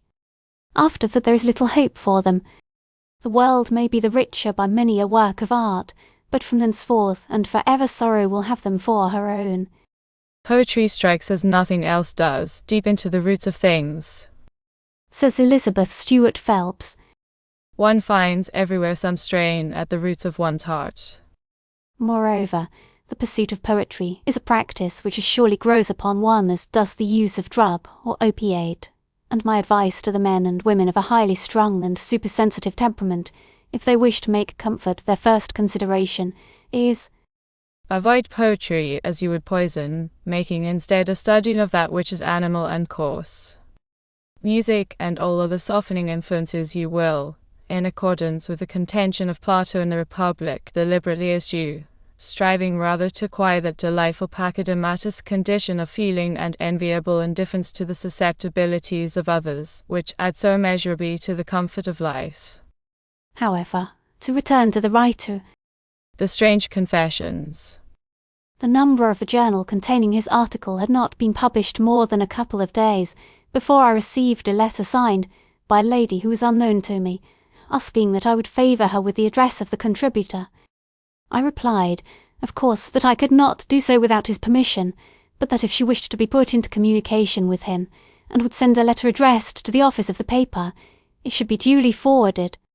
She did so, and when, as was natural enough, he wrote a cordial reply, she found something else in his letter about which to question him, and a correspondence consequently ensued.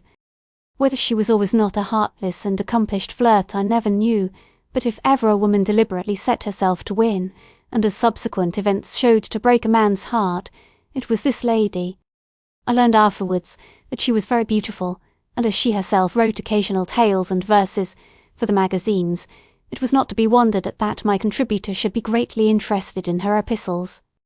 She succeeded before long in making his acquaintance, and set herself to carry on in earnest the work which her insinuating letters had begun. She did not, however, find him quite the easy prey which she had perhaps expected, for though it is certain that he loved her from the moment of meeting, he was shy and self-depreciatory, and sought persistently to avoid her. But she paused at nothing to effect her purpose. She had set her heart upon A scalper. and by looks, words, and deeds, she strove to convince him that she loved him, and strove at last successfully. I remember meeting him one morning, and thinking, as I watched the light which came into his face when he spoke of her, of the graceful lines in Mr. Austin Dobson's Story of Rosina. In the poem, however, it is the woman, and not the man, whose heart As for the girl, she turned to her new being came, as a bird that hears its fellow call, blessed as the blind that blesses God for seeing, grew as a flower on which the sun rays fall. Loved if you will, she never named it, so love comes unseen. We only see it go. Well, I saw him again, all was over. I had sought him out in his chambers, not having heard from him for a month, and he did not hear me enter. Her portrait, the one she had given him, was before him, and he had fallen by the table, half kneeling, half lying, with his head on his arm. It is a fearful thing to hear a strong man sob as he was sobbing then. God grant that I may never hear another, or see a face of such hopeless haggard misery as was his when he raised it. It is not of him, however, that I wish now to speak, but of her. Of all the faces which I saw in hell, there was one which had for me a fascination beyond any other. It was the face of a beautiful woman, queenly of manner and fair of figure, as a full-blown lily, and with those deep dark eyes that seem to shine out from soul depths deep as the distant heaven, and yet may mean no more than does the shallow facing of quicksilver behind a milliner's mirror. I recognised her instantly by the portrait, and never out of hell have I seen such misery on any woman's face as I saw on hers. The sentence in punishment of her sin was a strange one. It was that she should now love him whose heart she had broken, with the same passionately intense but hopeless love with which he had loved her. It was a just but awful retribution. As some death-stricken and hunted creature presses frantically on as if to escape the arrow that it carries in its breast, so, heedless of all that was passing around her, heedless of shadow or shine, she pressed on and on through the realms of hell, her eyes fixed and wide-distended in agony, and her hands clutching ceaselessly at her bosom, as if the heart of her were being riven in twain. O God! I heard her cry, as she passed me, My heart is broken. My heart is broken. And, alas, one cannot die of a broken heart in hell. I saw her once again. She had fallen to the ground, and with hopeless hands pressed against burning brows was writhing as if in physical pain, and with her very soul consumed of passion. One whom I knew it was his sister was kneeling beside her, and with gentle words besought her to calm herself, but she pushed the ministering hand away despairingly, crying, A heart cannot break as mine is breaking without a shriek. "If I had loved him, and he me, and he had died," she said, "I could have borne it, knowing that I should meet him hereafter, but to live loveless through a loveless eternity, that is the thought which kills me." And then with a great cry of, Oh! "Why should a merciful God let any of his creatures suffer as I am suffering now?" she rose up and fled away before me. I never saw her again, nor do I know whether or not it was given her to win back the love she had lost, but, after she had gone, I turned to his sister, the woman who had striven to comfort her brother's betrayer, saying that I thought the punishment greater than the sin. Greater than the sin, was the reply. It may be that, being his sister, I judge her harshly, but if yours is the most awful crime which your sex can commit against womanhood, then it seems to me that hers alike breach of trust is the blackest sin which a woman can commit against a man. Nor can it be said of hers that it was the deed of a moment of overmastering passion, for it was deliberate and cruel. I say let that woman killed my brother, she cried fiercely. Killed him body and soul, and sent him away heartbroken, and bereft of faith in womanhood and in God. And to gratify what? Her vanity or passion are selfish and hateful, if less brutal than your own. You have recognized the loathsomeness of your act, but she, God help her, thinks of nothing but herself, and while she so thinks, heaven itself would be but hell to her, and in all hell there is as yet for her no hope of heaven.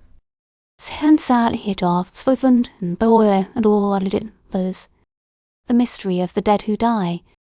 Of all these mysteries there is none which fills me with such abject horror and dread as the mystery of the dead who die.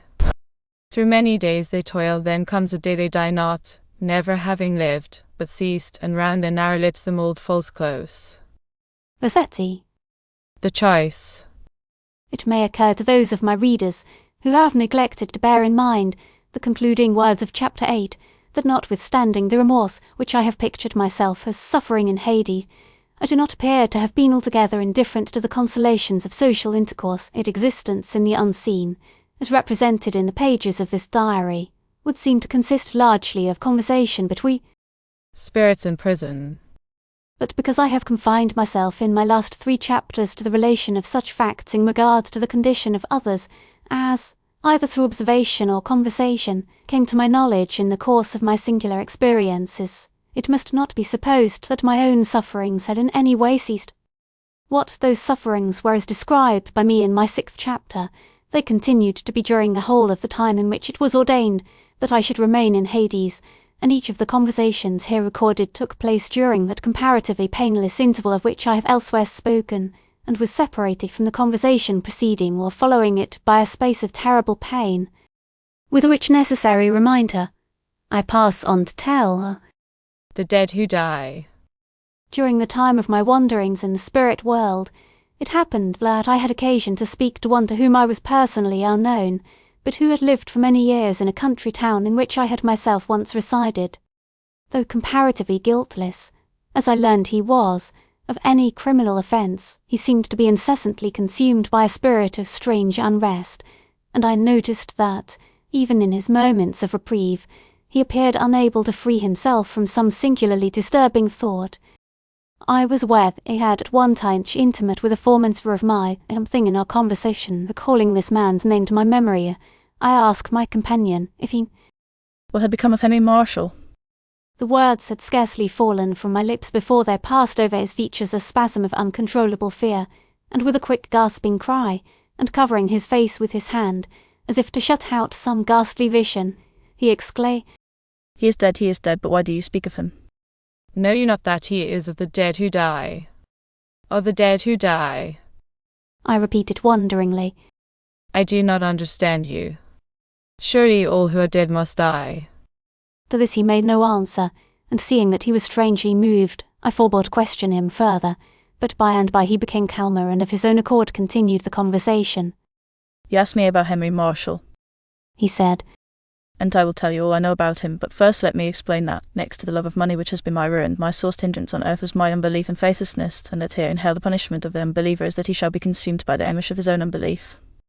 Once when I might have believed, I would not, and now, though I would believe, I cannot, but am forever torn by hideous apprehensions and doubts as to my own future and the future of those dear to me.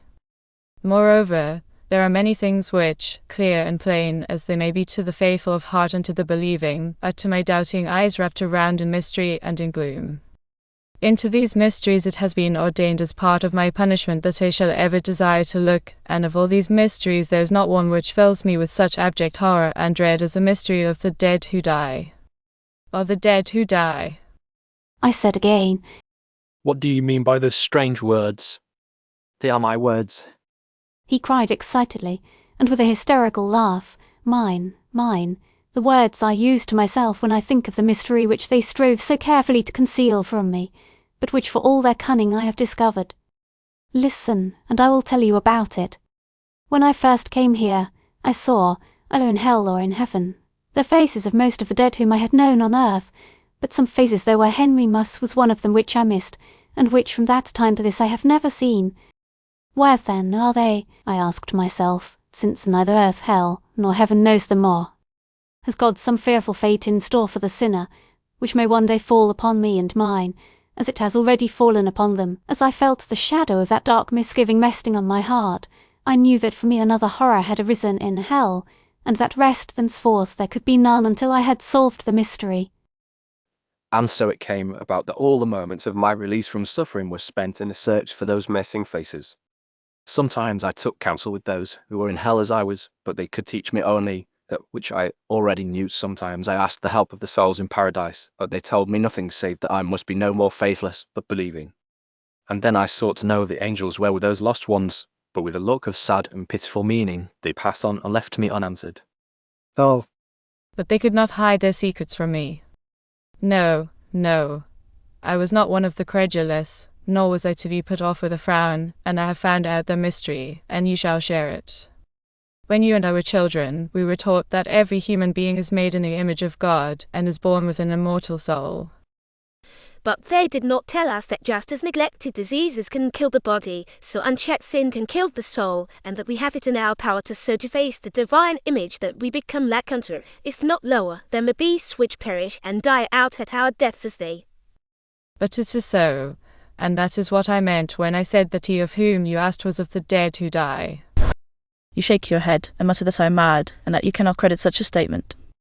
Well, perhaps I am mad with the horror of my unbelief, but why should it not be as I say, I ask you? I have brooded over it all 1,000 times, and am convinced that I have solved the riddle, and I will tell you why I think so. God is answerable to himself for his actions, and when he made man, he made a man, and not a puppet, a being of infinite possibilities for good as well as for evil, and to whom it was given to choose for himself between the doing of the right or the wrong. But God knew that many of those whom he so made would sin away all memory of their divine origin. God did not will it so, for he made us men, not machines, and the evil we do is of our own choosing, but God foreknew it, and, foreknowing that, God owed it to himself not to call a creature into being, the result of whose creation would be that creature's infinite and eternal misery. No, even the omnipotent dared not perpetrate so wanton and wicked a deed as that, for God is the inexorable judge who sits in judgment upon God, and hence it was that he decreed that those for whom there could be no hope of heaven should die out at their deaths like the brutes. Doesn't that seem to you a probable solution? And isn't it rational and feasible upon the face of it? Our life such as it is from God, and may not God take his own again, and withdraw that life if he wish it? And could anything better happen to many people whom you and I know, than that they should be allowed to die out, and the very memory of them pass away forever? I was convinced that he was mad, as he had himself hinted, with the horror of his unbelief, but I was interested in what he had to say, and in his singular fancies. Tell me more of these missing faces, and of the dead who die. I answered. Who are they, for the most part? Murderers and criminals of the most special nature. Not always, he replied excitedly. Not always, and that is the reason why I am so fearful about my own future. Most of them are those who in their lifetime were regarded as belonging to the respectable classes, and who, so far from having come at any time within reach of the law, were looked upon as good citizens and estimable members of society. Shall I tell you what killed the immortal soul in them, and in me, and turned us into mere animated clay, fit only to die out like the beasts which perish? It was money, the love of which is often more deadening to the spiritual nature than actual vice or sin. I set out in life with one steadfast purpose before me, the purpose of devoting myself body and soul to business and to the making of money. It was not that I was indifferent to the attractions of a profession, and still less that I was wanting in appreciation of higher things, for I liked books and pictures and music. Sometimes, too, when I was listening to my sisters singing of Herrick's lines to Anthea, or to Ben Jonson's drink to me only with thine eyes, I felt bitterly the littleness of my aims, and seemed to know, as I never knew at any other time, what it was to love a woman with the high wholehearted and deathless devotion, which brings redemption and ennoblement to the soul of the man to whom it comes.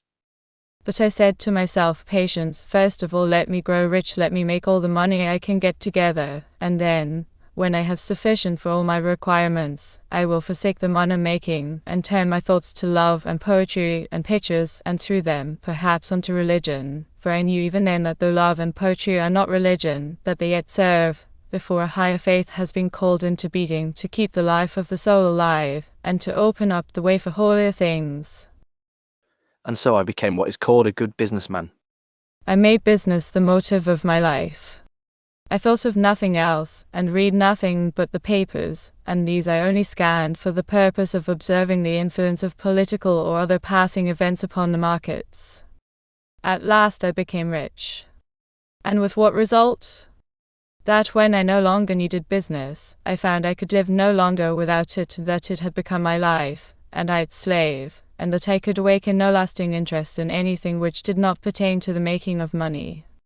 It is true that I had at that time a wife and children, the former of whom I had married chiefly for her fortune, and was not without a certain half-selfish love for them as part and parcel of myself, that I possessed a handsome house and gardens in which I took pride as being of my own acquirement, and that I went into society with enjoyment, and found a certain pompous pleasure in extending my patronage to Sunday schools, bazaars, and young men's Christian associations.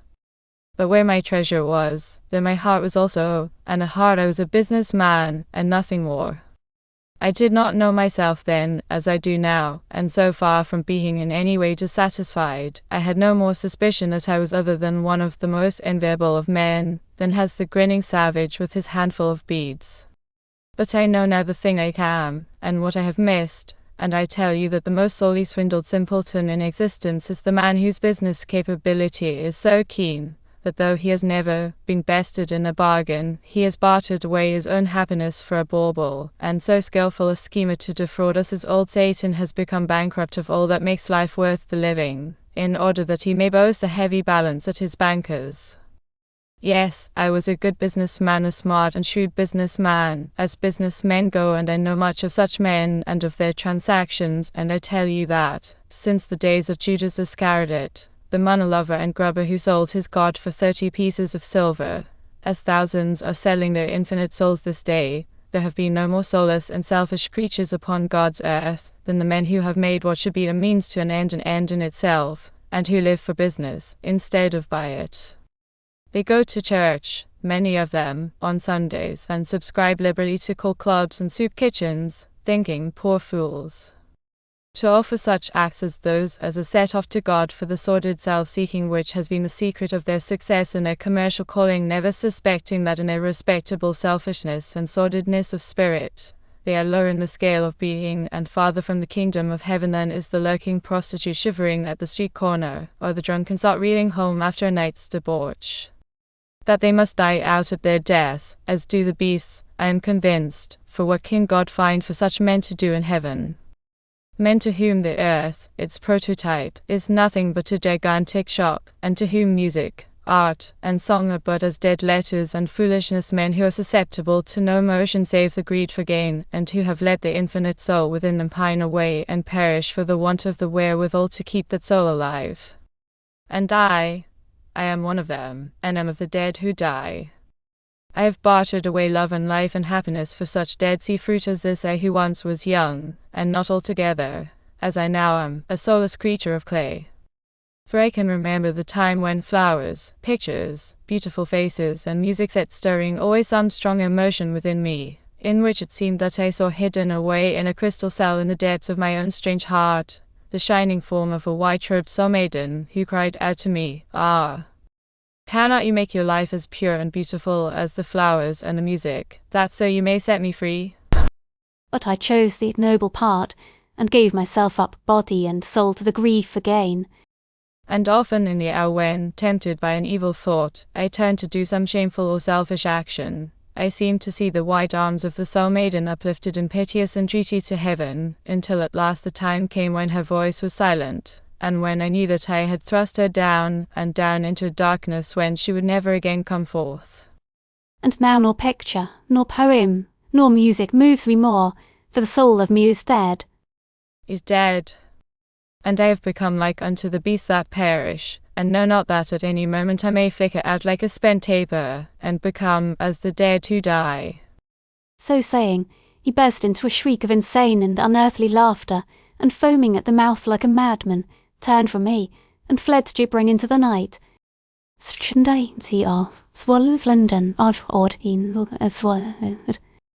see the brother whom we have all lost. You believe probably in God, in Christ, and in immortality, and you look with joy and gladness to the life beyond the grave. Probably, too, you have suffered, as we all have at some time, from bodily pain, mental affliction or bereavement, until your heart has been broken and crushed, and you have felt that you could bear your burden no longer were it not for the consolation that sorrow can last no longer than life, and that the next world will set this world right. But have you never asked yourself how if it should not be so after all? How if I should open my eyes in the next world to find again all the old sorrows, the old heart-burnings, and the 1,001 trivialities which have made this world so weary, stale, flat, and unprofitable? Have you never considered that the mere fact of the existence of these sorrows in this world, the only one of which you know anything, is in itself a reason why it is likely that such sorrows, or similar ones, should exist in the world of which you know nothing? And have you never recognized that your failures have been the life element of your successes, and that, since failure is the law of progress, an existence in which all your endeavors were successful would probably become monotonous and tame? The above is an extract from a letter. It lies on the desk before me from one whom I had known in my early boyhood, and who had been for many years my constant companion and friend. As she continued to be my companion, it is possible that my story might have been a different one, but she went to live in America some months before I was 20, and I never saw her again until the day that she and I stood face to face in the spirit world, I in hell and she in heaven. After we had exchanged greetings, and each had told the other what was necessary to be known of the past, the conversation turned upon the subjects which we had so often discussed in our letters. Tell me, I said, now that you really find yourself in heaven, if you are in every way peacefully and perfectly happy. One moment, before I give you an answer, she replied. You are not altogether wrong in calling this heaven, although it is little more than the antechamber between earth and heaven. It is my heaven at present, but it will not be my heaven always, any more than it will be always your hell, and although it is heaven, it is not the heaven. Of that neither you nor I can form any shadowy conception. Now for your question. There is only one thing which troubles me, and that is ignorance. I'd always thought that in the spirit world one would know everything. I don't mean that I expected to find myself omniscient, but I did think that I should know all one would wish to know. I need hardly tell you I was wrong. With whatever knowledge we have acquired and with whatever intellectual ability we have developed up to the point of our leaving the earth world, with that, and with no more, do we make our first start in the spirit realm. I do think our capability of intuitionally apprehending truth is in some way intensified by the transition which you speak of as death, but of intellectual change there is absolutely none, and there are things relating to the afterlife, as well as to the earthly one, concerning which never having studied them whilst I was in the body I am far more ignorant than are many dwellers under the sun. That I can well believe, I replied. But putting aside the fact that you are troubled sometimes by a consciousness of ignorance, tell me if in other respects you are happy.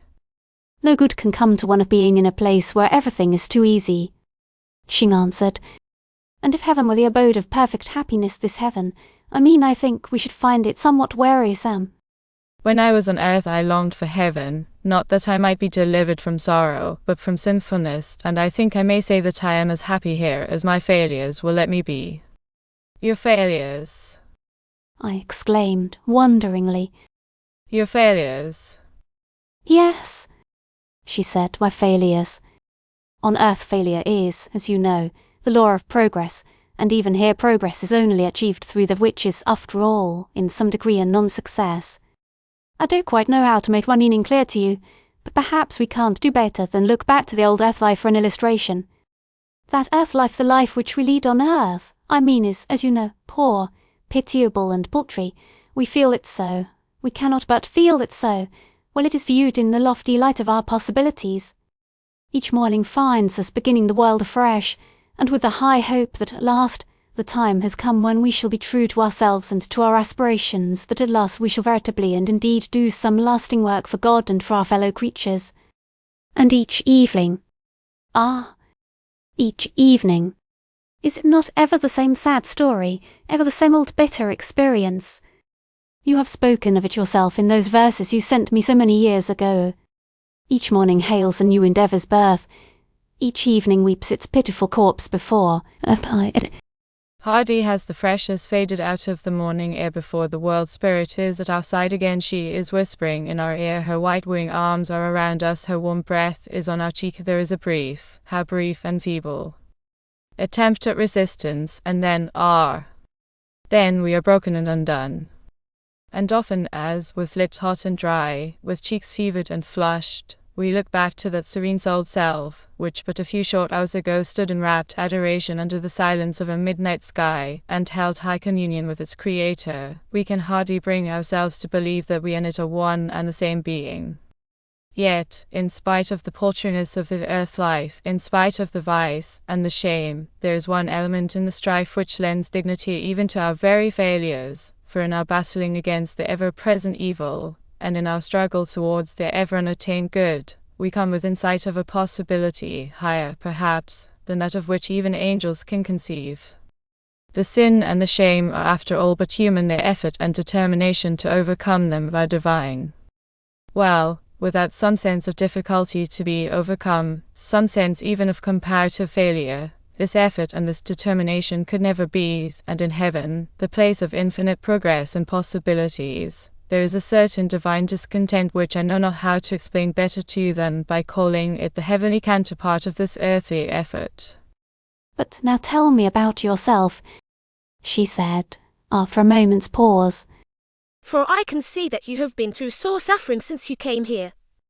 Through sore suffering I had indeed been, and had already grown old in hell, but the lines which she had quoted from my boyish verses, words she had said about divine discontent of heaven, had set stirring some hidden spring in my memory, and at the time she spoke I was thinking of what Robert Louis Stevenson has said, that little beautiful brother whom we once all had, and whom we have all lost and mourned, the man we ought to have been, the man we hope to be.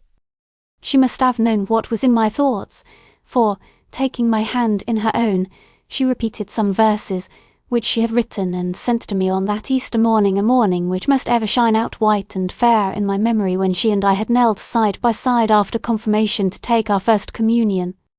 I remember that she called them This only, and had headed them with the words, Why call ye me Lord, Lord, and do not the things which I say?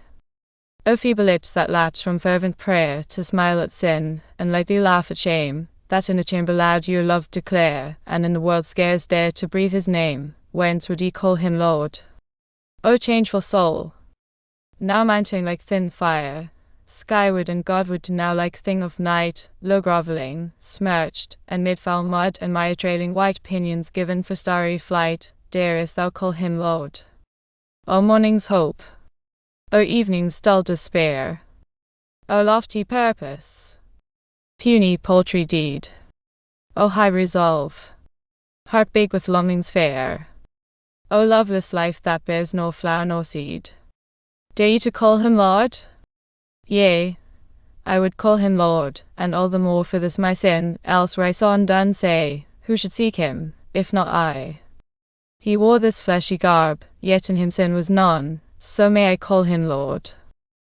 No heaven I ask, no crystal shining shore, nor realm of flowers, this only would I pray, that mid all sinnings, stumbling sad, and sore, I still may cling to thee, dear Lord, alway, and still may call thee Lord. She ended, and as her voice died away into a whisper sweet and low as the restful ripple of the rain, I hid my head between my hands and sobbed aloud, for something there was in the words and in her way of repeating them, which carried me back in thought to that vanished season of youth and hope when pictures and poetry, flowers and music, as well as sunrise, sunset, and the play of evening light upon the sea, had seemed but as the visible embodiment of my own thoughts, and were indeed to me as a part of my aspiration towards a loftier, lovelier life. And then I remembered what manner of man I was, and as the shadow horror of my sin arose spectre-like between myself and my distant childhood, I saw, Little brother, the child that I once had been, drink back and back with sad reproachful eyes, until with a sudden cry of anguish and despair he turned from me, and fled into the night. Sense of Yvonne. A dream of eternal rest. do you see that young man with the dark, delicate features? She continued, giving an unexpected turn to the conversation. I mean the one with the brown eyes, that have so strange a look in them. He is a poet, and when he was on earth he was blind, but his songs were sad as the sighing of the wind in the pine trees, and sweet with sound, and perfume, and the love of woman.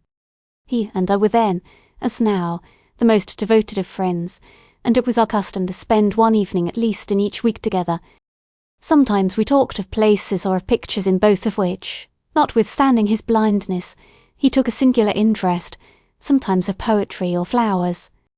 Not seldom he would sketch out for me the plot of some story he was writing, and often I would read aloud while he sat listening with tranquil face and closed eyes in his accustomed place by the fireside. I remember that on one occasion the piece which we thus read together was Jean Paul's Dream of the Dead Christ saying there is no God, and that when next I saw my poet friend, he told me that after I had left him, he had fallen asleep, and dreamed the dream which he spoke of as the most impudent piece of plagiaristic imitation which ever was perpetrated, and which he called his dream of eternal rest. As I sat here in the darkness, which has now become to me like a house of which I am the only tenant, he said, I fell asleep and dreamed that I saw my life lying behind me like the line of phosphorescent light which marks the track of a fallen star, a line traced in darkness, and which rising in darkness dies away into darkness again. And in my dream an angel appeared unto me, and, laying his hand upon my shoulder, said, Thou who probest the mysteries of life, and peerest into the time which is to be, arise, come with me, and I will show thee something of that which thou seekest. So saying, he stretched forth his hand, which I clasped, and we set forth on our infinite journey. What abysmal realms of space we passed I know not, for I was as one bewildered by the swiftness of our flight and by the rushing beat of the angel's pinions. I remember that ever and anon there swam up in the darkness a gleam of light that was at first no bigger than a single star, but which, as I looked, loomed out ever larger and larger, and each moment seemed to double in magnitude, until I trembled lest it should break the bounds of the heavens. But even as I trembled, it swept whirling by with a sound like that of infinite thunders, and, receding again, lessened before my eyes as visibly as it had increased, and finally, dwindling to a mere point of light, died away into darkness.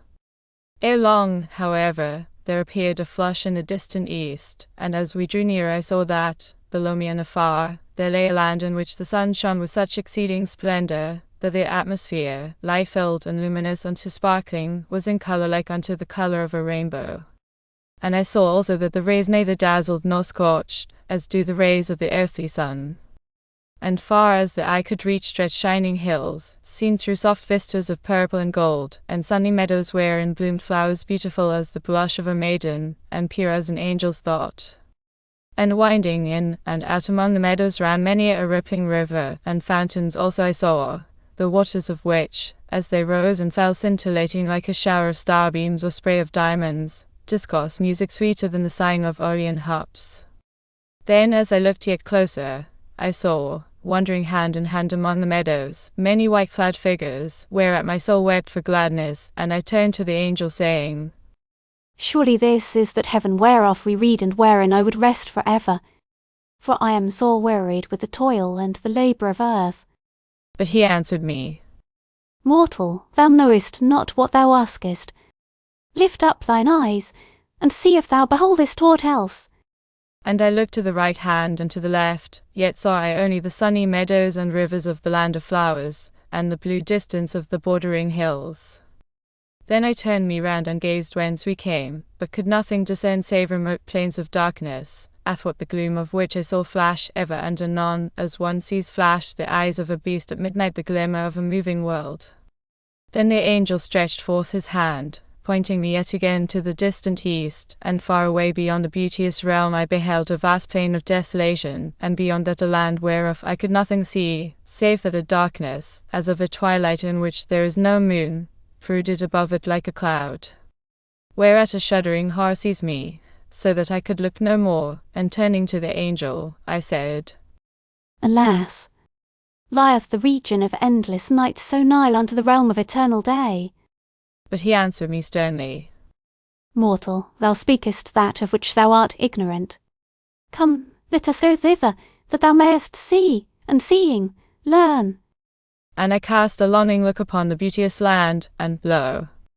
on the faces of those who walked therein, I saw a shadow as of something in complete not discontent, neither sorrow nor care, but the look as of an unfulfilled aspiration. But, even as I gazed, the angel smote the air with evil pinion, and I beheld no more until we came nigh unto our journey's end. Then, every stroke of his wing bringing us nearer, he turned to me, once again bidding me See and seeing, learn. But at my heart lay such a nameless terror that I was as one spellbound, and durst not look upon his face. And with trembling voice I made answer, Suffer me rather to depart, I pray thee. For I would not that mine eyes should behold the horrors whereof I have heard, and my soul longeth to return to the land of flowers, wherein they toil not, neither sorrow, and where I shall cease from labour and be at rest. But for the third time he bade me See, and seeing, learn. And as I looked upon the land which lay below me, I saw instead of the realm of endless night a shining city of such unimaginable beauty, that my heart sank within me in breathless awe. Then the angel spread forth his wings still and motionless, and we reposed on the azure air as a planet floats upon the purple bosom of night, and though neither sun nor moon was set in the peaceful heaven, I saw that there rested over the city the soft splendour as of a world of far-off stars. There was but one gate, and over that was written in letters of light, My Father worketh hitherto, and I work, that which I marvelled exceedingly, and inside the gate walked beings of such divine dignity and soul beauty that I could have knelt worshipping before them, were it not that they too were of human form and feature, and I saw that all were earnestly but unhastily engaged in some manner of work, at which they toiled serenely.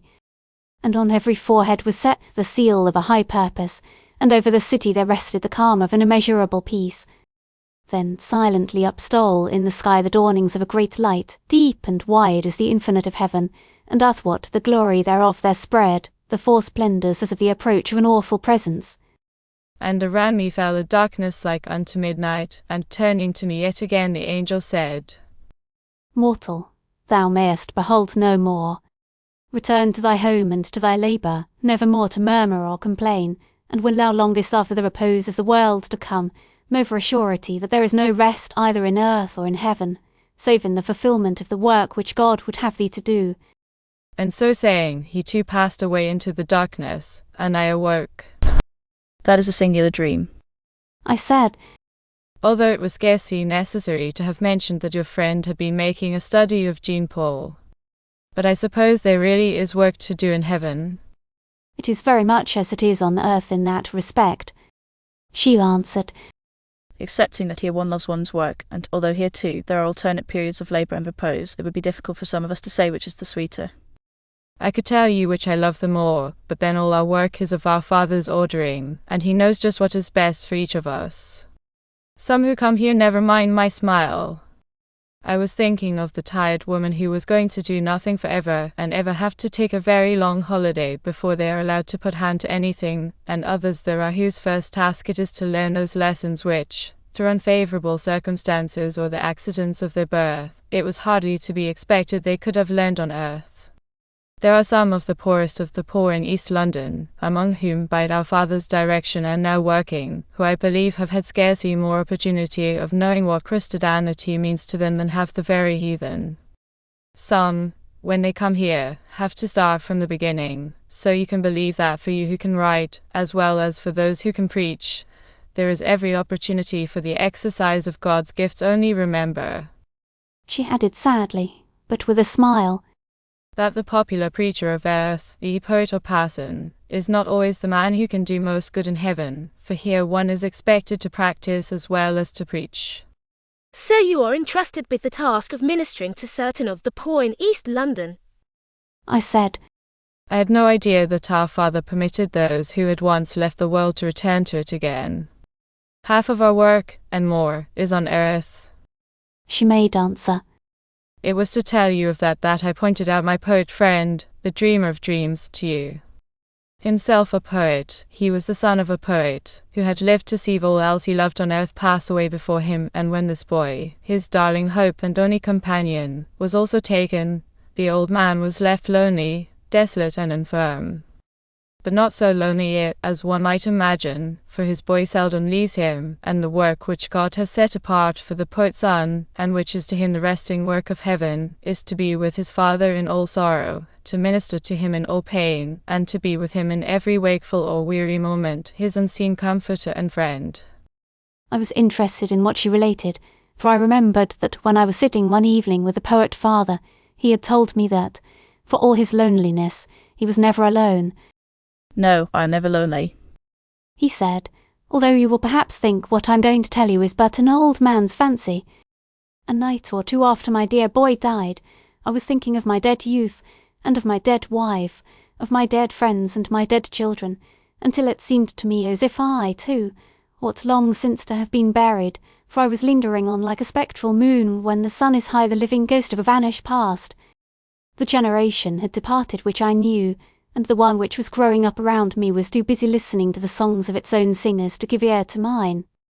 At the thought of my loneliness, my loveless life, and my boy's newly made grave, way out in the dreary cemetery, came over me, I did that which was cowardly and faithless, and dropped my head upon my hands and wept. Then it was that there came a touch upon my arm, and a voice in my ear, and though I knew none else was of him, I was not afraid, but answered without looking up, "Who is it?" It is only I, dear father, the voice replied, only your boy. You must not be unhappy about me, for though I have greatly sinned, yet I have been greatly forgiven, and am perfectly, peacefully happy. My son then went on to tell me, the old man continued, that for me there was to be no more loneliness, for that in all my sleepless nights and sorrowful days, he would be with me ever and always, my constant companion and comforter, until for me too the time shall come when midnight waking, twilight weeping, heavy noontide all are done. That is a very touching incident, said my friend, when I had related this conversation to her.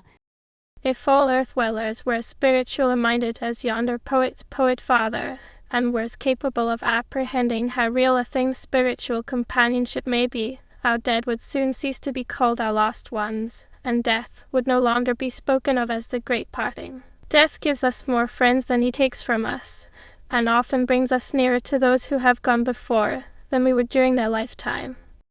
Though it is 1900 years since our Master Christ trod the earth of visible presence, yet he is more to the world today and nearer to each separate soul in it than ever he was to the men and women who touched garments with him when he walked the fields of Palestine.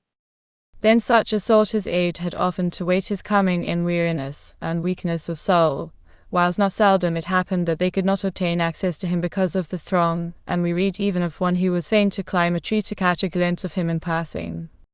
Now he stands by each of us, waiting and willing to hear. Then they had to go to him, now he comes to us, and is with us always and in every place.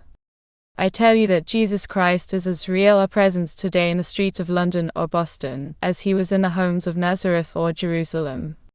He is as near to us now as he was to Martha and to Mary, and is as willing to help and hear you or me as he was to heal the sick or to pardon the dying thief. And then in a low, sweet voice she repeated the following lines from Whittier's poem. Our Master. Go on. But warm, sweet, tender, even yet a present help is he, and faith has still its Olivet, and love its Galilee.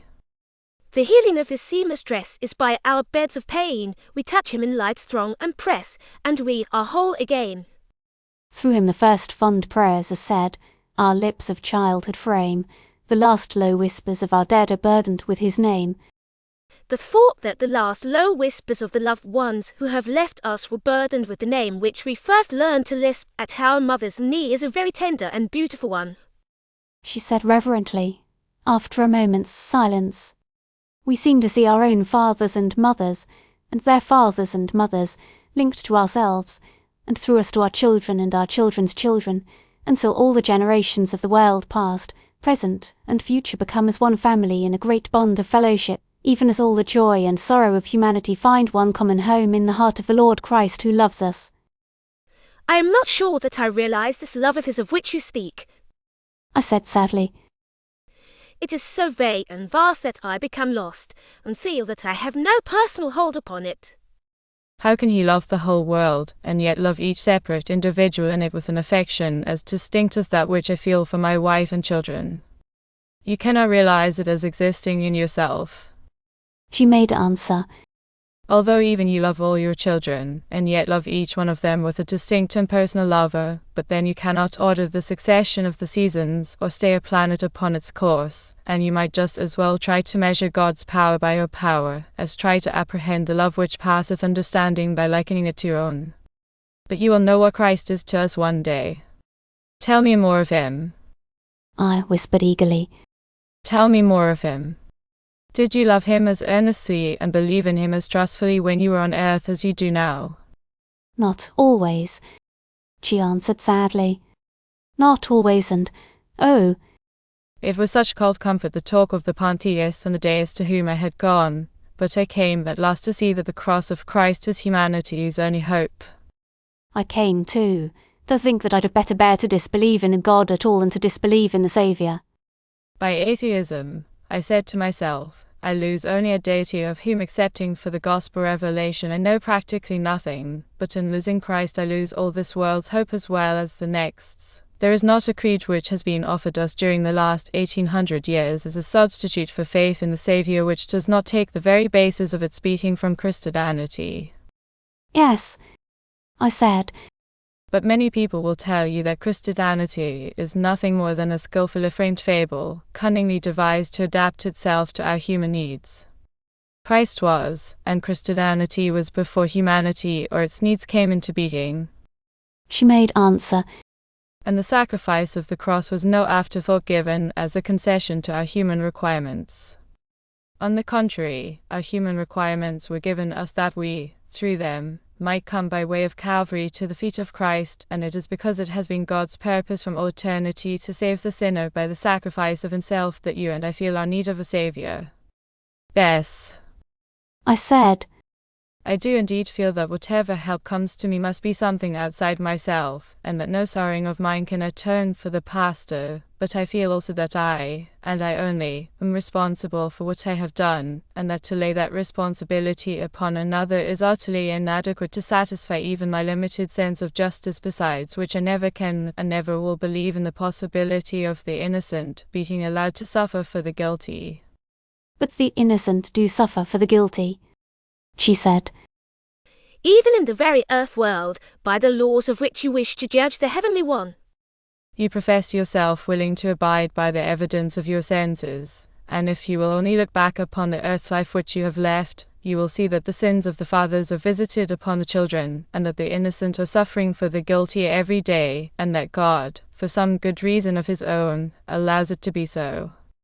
As for what you say about your sense of justice, I agree with you that if a man run into your debt by willful and wicked courses, he must be held answerable for the repayment of the money.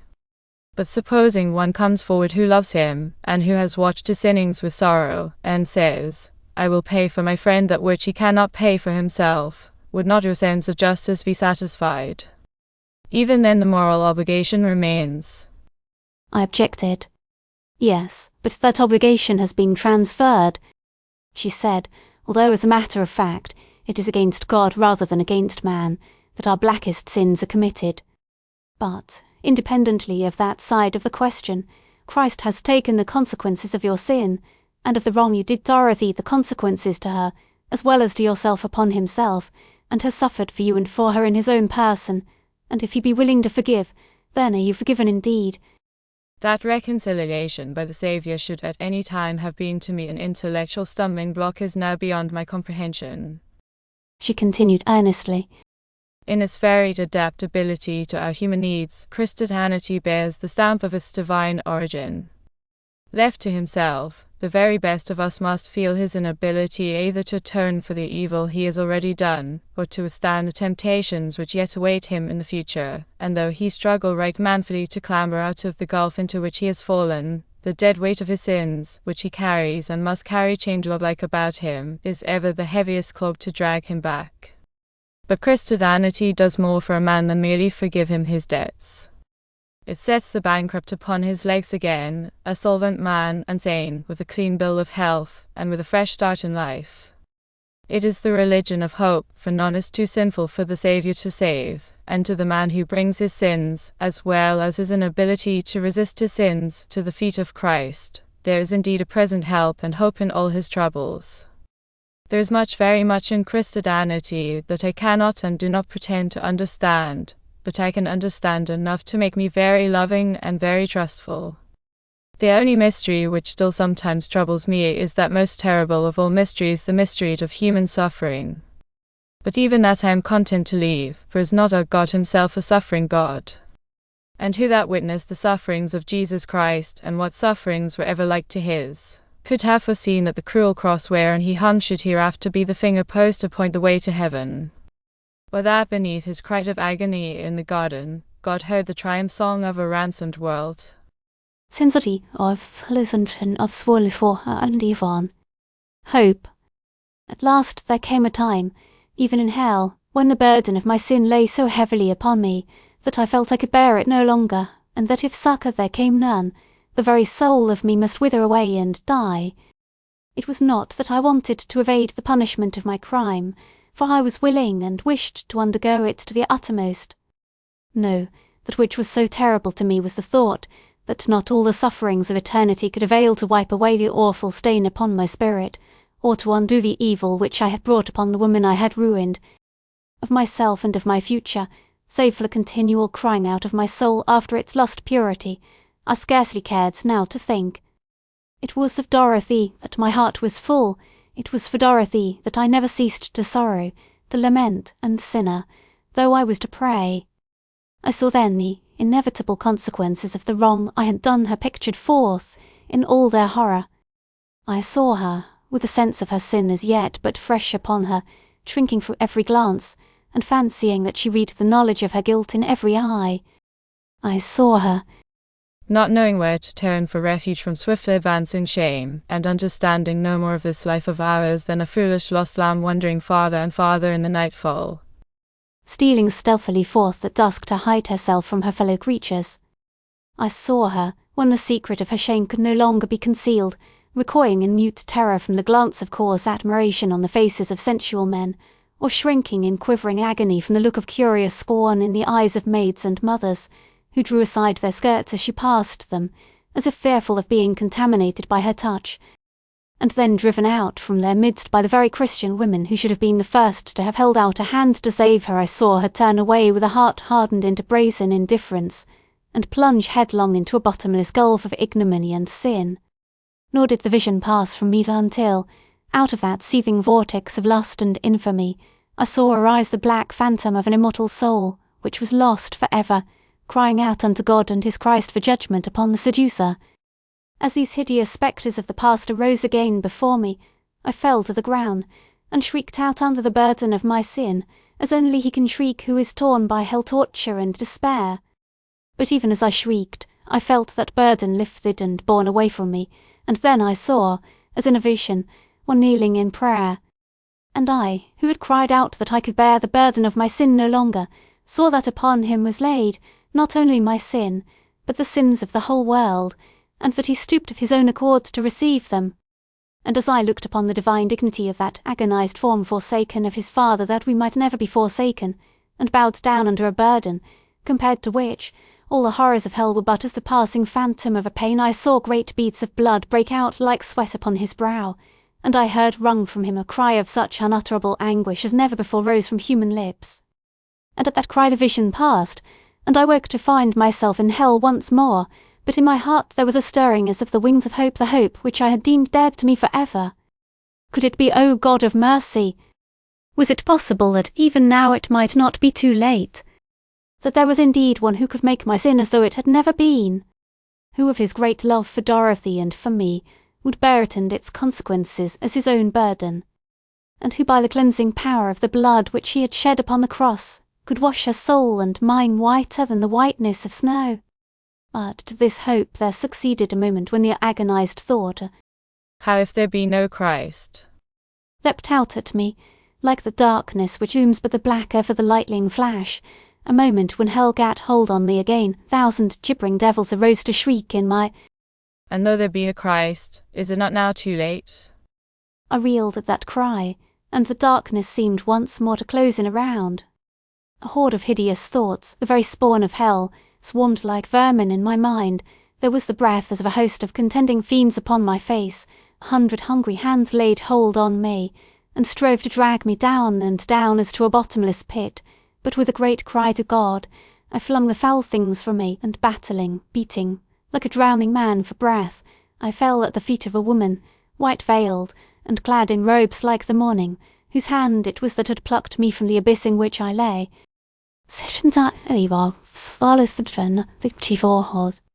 Heaven. It seemed to me, then, that I fell into a sleep, deep and sweet and restful, in which I dreamt that I was a child lying upon the bosom of God. I remember that, as I lay, I stirred in my slumber, and, raising myself, chanced in opening my eyes to look below, but that with a cry of terror I turned and clung like a frighted babe to my father's breast, for beneath me and afar there yet yawned the mouth of hell, from which, ever and anon, rolled dense clouds of hot and hissing smoke, that seemed to twist and writhe like souls in agony, and which in colour were like unto the colour of blood.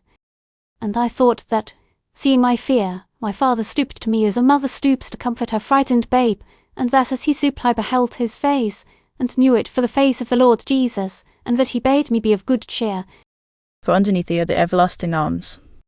As he so spake I awoke, assured that she whose hand had plucked me out of the abyss of horror into which I had fallen, yet knelt beside me in tender ministry and prayer. She was singing a hymn softly to herself, whereof I heard only a I know not where his islands lift their fronded palms in air, I only know I cannot drift beyond his love and care. She ceased, and I arose, but ere I had time to question her I was conscious of a sudden stillness, like the hush which follows benediction after prayer. "Didn't you hear it?"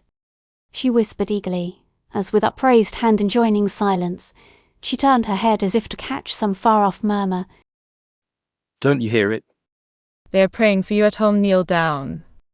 And as her words died away, there seemed to float towards me the sound of airborne music, that stayed for one moment to fold me round with the sweet consolations of loving companionship and of peace, and in the next stole swiftly and softly away as if journeying onward and upward to the throne of God.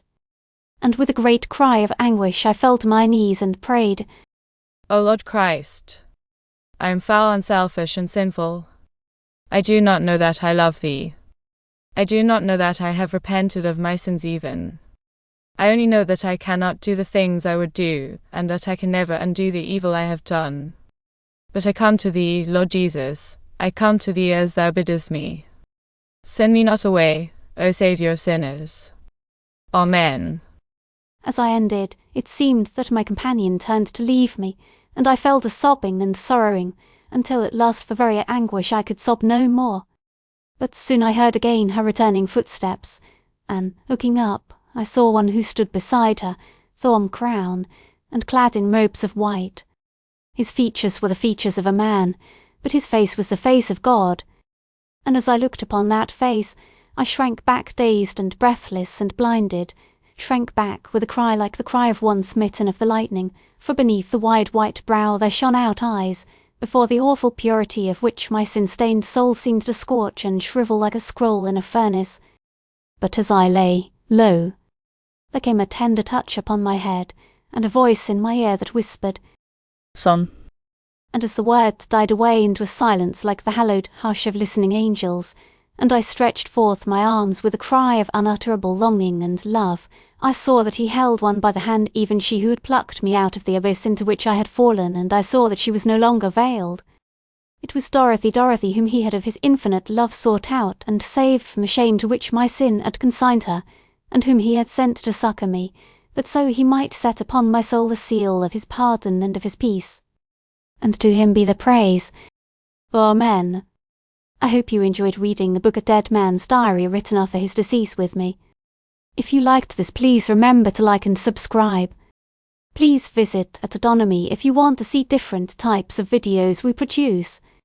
For statistics on our videos, visit @Autonomy Core. Happy YouTube travels!